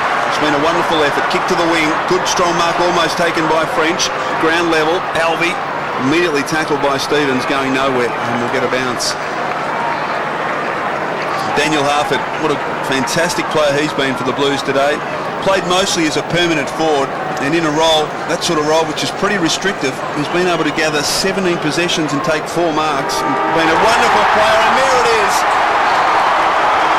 A fantastic victory by Carlton here today. They came as the underdogs. Essendon looking to retain a spot in the top 8, and a game that I'm sure the Bombers would have marked down after their big win against Port Adelaide last week. And Carlton, against the odds, have come out today and beaten Essendon. They have, Michael, and look, Kevin Sheedy, I'm sure, would be very disappointed. The one thing we know about Carlton is they've got fantastic fighting qualities, and this just goes to show that when they're put in a situation, they do respond, and it's full credit to Denis Pagans and the Carlton boys on this magnificent win today. Yes, it's been a wonderful victory, for sure. They led by a point at quarter time after Essendon got away to a good start, by 12 points at half-time, and by 8 at three-quarter time after they led by 25 points in the early part of the quarter. Essendon kicked the last 3 goals of the third quarter. And there's one of the stars, Scott Camporelli, and there's another one, Matthew Lappin, 21 possessions. Let's go down to Andy Marr, who's with Daniel Harford. Thanks very much, Chris. How does that feel, mate? Well, it's great for the boys to have a win. It's it's 4 weeks to go, and we need to step ourselves for next year, and this is a great way to go about it. What about personally? You found it hard to get in. This was the most emphatic statement you've made individually this season. Yeah, look, my form's been all right in the VFL. I was just waiting for my chance, and it's great to get a go in conditions like this, which suit me pretty well, so it was good. What is it about this club and their penchant for upsetting Essendon when Essendon seems to have everything going for them? Oh, they're both great clubs, and it's got a great rivalry, and it's one of those things that's, you just want to play well against Essendon because they're such a fantastic club. And what's the theme and kind of message for the rest of the year? What can you gain out of the last 3? As I said, start for next year. Try some kids. We've got Adam Benty playing really well and off the rookie list, and we continue to develop those guys. And the club's going forward. Well done as a team and well done individually today. Back to you, Chris O. Andy Marr with Daniel Harford, Gary, one of the stars and one of those second-rung type players who's battled for opportunities along with Jordan Bannister, who are really outstanding today. Well, they were, and again, that's credit to, I think, to Denis Pagans and his coaching staff, that he can develop those players and come out today against what would be a traditional rival outside that Collingwood situation. And to play the way they did, I thought they shut Essendon down. Essendon had no fluency in their game. They obviously lacked any real speed with which to get the ball inside their forward 50. They triple team Matthew Lloyd, and the ability of Digby Morrell, guys like David Teague, Livingston, guys who continually just cut off the ability of Essendon to score, I thought was terrific, and they repelled so many attacks across half-back, and whenever they looked like getting the ball inside their forward 50 Carlton, I thought they looked dangerous. They certainly did. A great win by the Blues by 17 points. Back shortly to wrap up from the MCG.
last quarter goal.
Yes, some gusto in the famous Carlton song there. A wonderful win by the Blues. They won the first quarter by a point and they continue their good form in the second quarter. The Bombers kicked back in the third quarter. They kicked the last 3 goals to win the quarter, but they trailed by 8 points at three-quarter time and the Blues were able to get over the top of them in the final quarter. So a wonderful win by Carlton, 2 apiece to Lappin, Camporelli and Waite.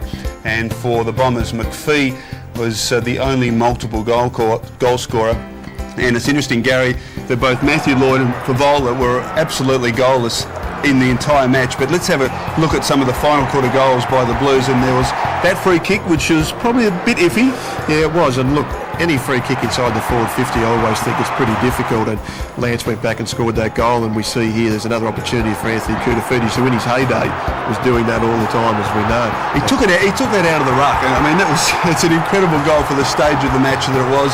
And the other big goal for the Blues came from this particular turnover, with Haynes kicking it out and Jared Waite applying the pressure, which was a hallmark of their game all day. It certainly was. And look, they played a committed game today, Michael, and it was a super game from a physical point of view, and full marks go to Carlton. Yes, and there's the Carlton rooms, and we'll talk about in a moment when we come back from the break, but they dominated the clearances as well. It was a wonderful effort right from the start. Well, they nearly doubled them. I think it was 50-26 in the end, and sometimes that can be misleading, but I thought Carlton absolutely smashed Essendon today. The other area that they dominated, you talk about clearances out of the centre, it was 13-3. So when you look at that in the context, they really did an extremely good job of shutting down the Bombers today. Back shortly with more from the MCG. It was the Blues by 17 points.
Welcome back to the MCG. Oh, what a game it was. The Blues by 17 points. Essendon playing for their spot in the 8, and Carlton really without too much hope of getting there, Gary. And we've seen it last night with Collingwood beating Fremantle and Carlton again. And I wanted to ask you about some of the second-tier players that we talked about during the match, players like Bannister and Harford that really stepped up today. They did, Michael. And look, someone like Jordan Bannister had 8 clearances today, which is fantastic for him.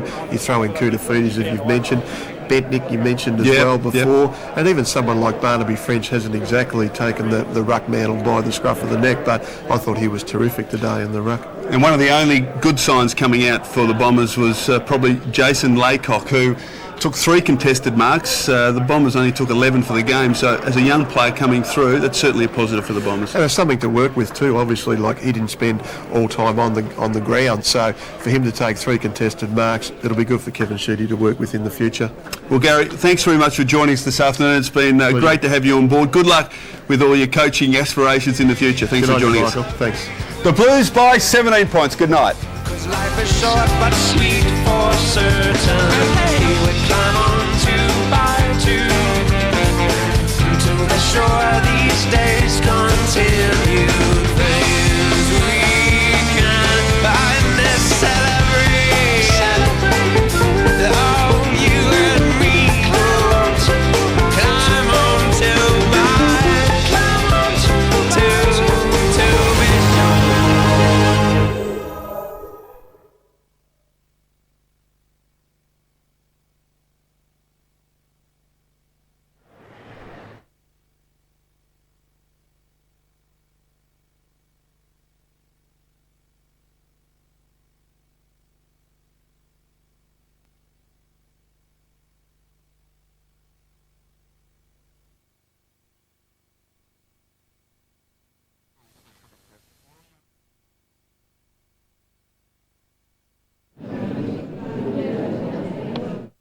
How you going? You're in trouble? Why are you in trouble? Go, Paul. Do. Hello. Hello, Shannon. How are you? It was a nice touch, wasn't it? That won't qualify me for TOTW, will it? Lovely, thank you. Who is the tour winner this week? As a matter of fact, just as a camera chain. I've got myself there. You've obviously got me there, Tox. I've got the studio as well. Beautiful. Nick Stevens.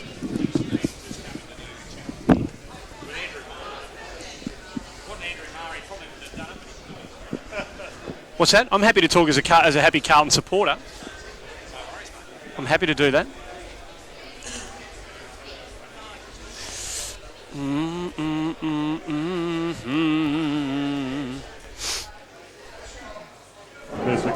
I know, one of the all times.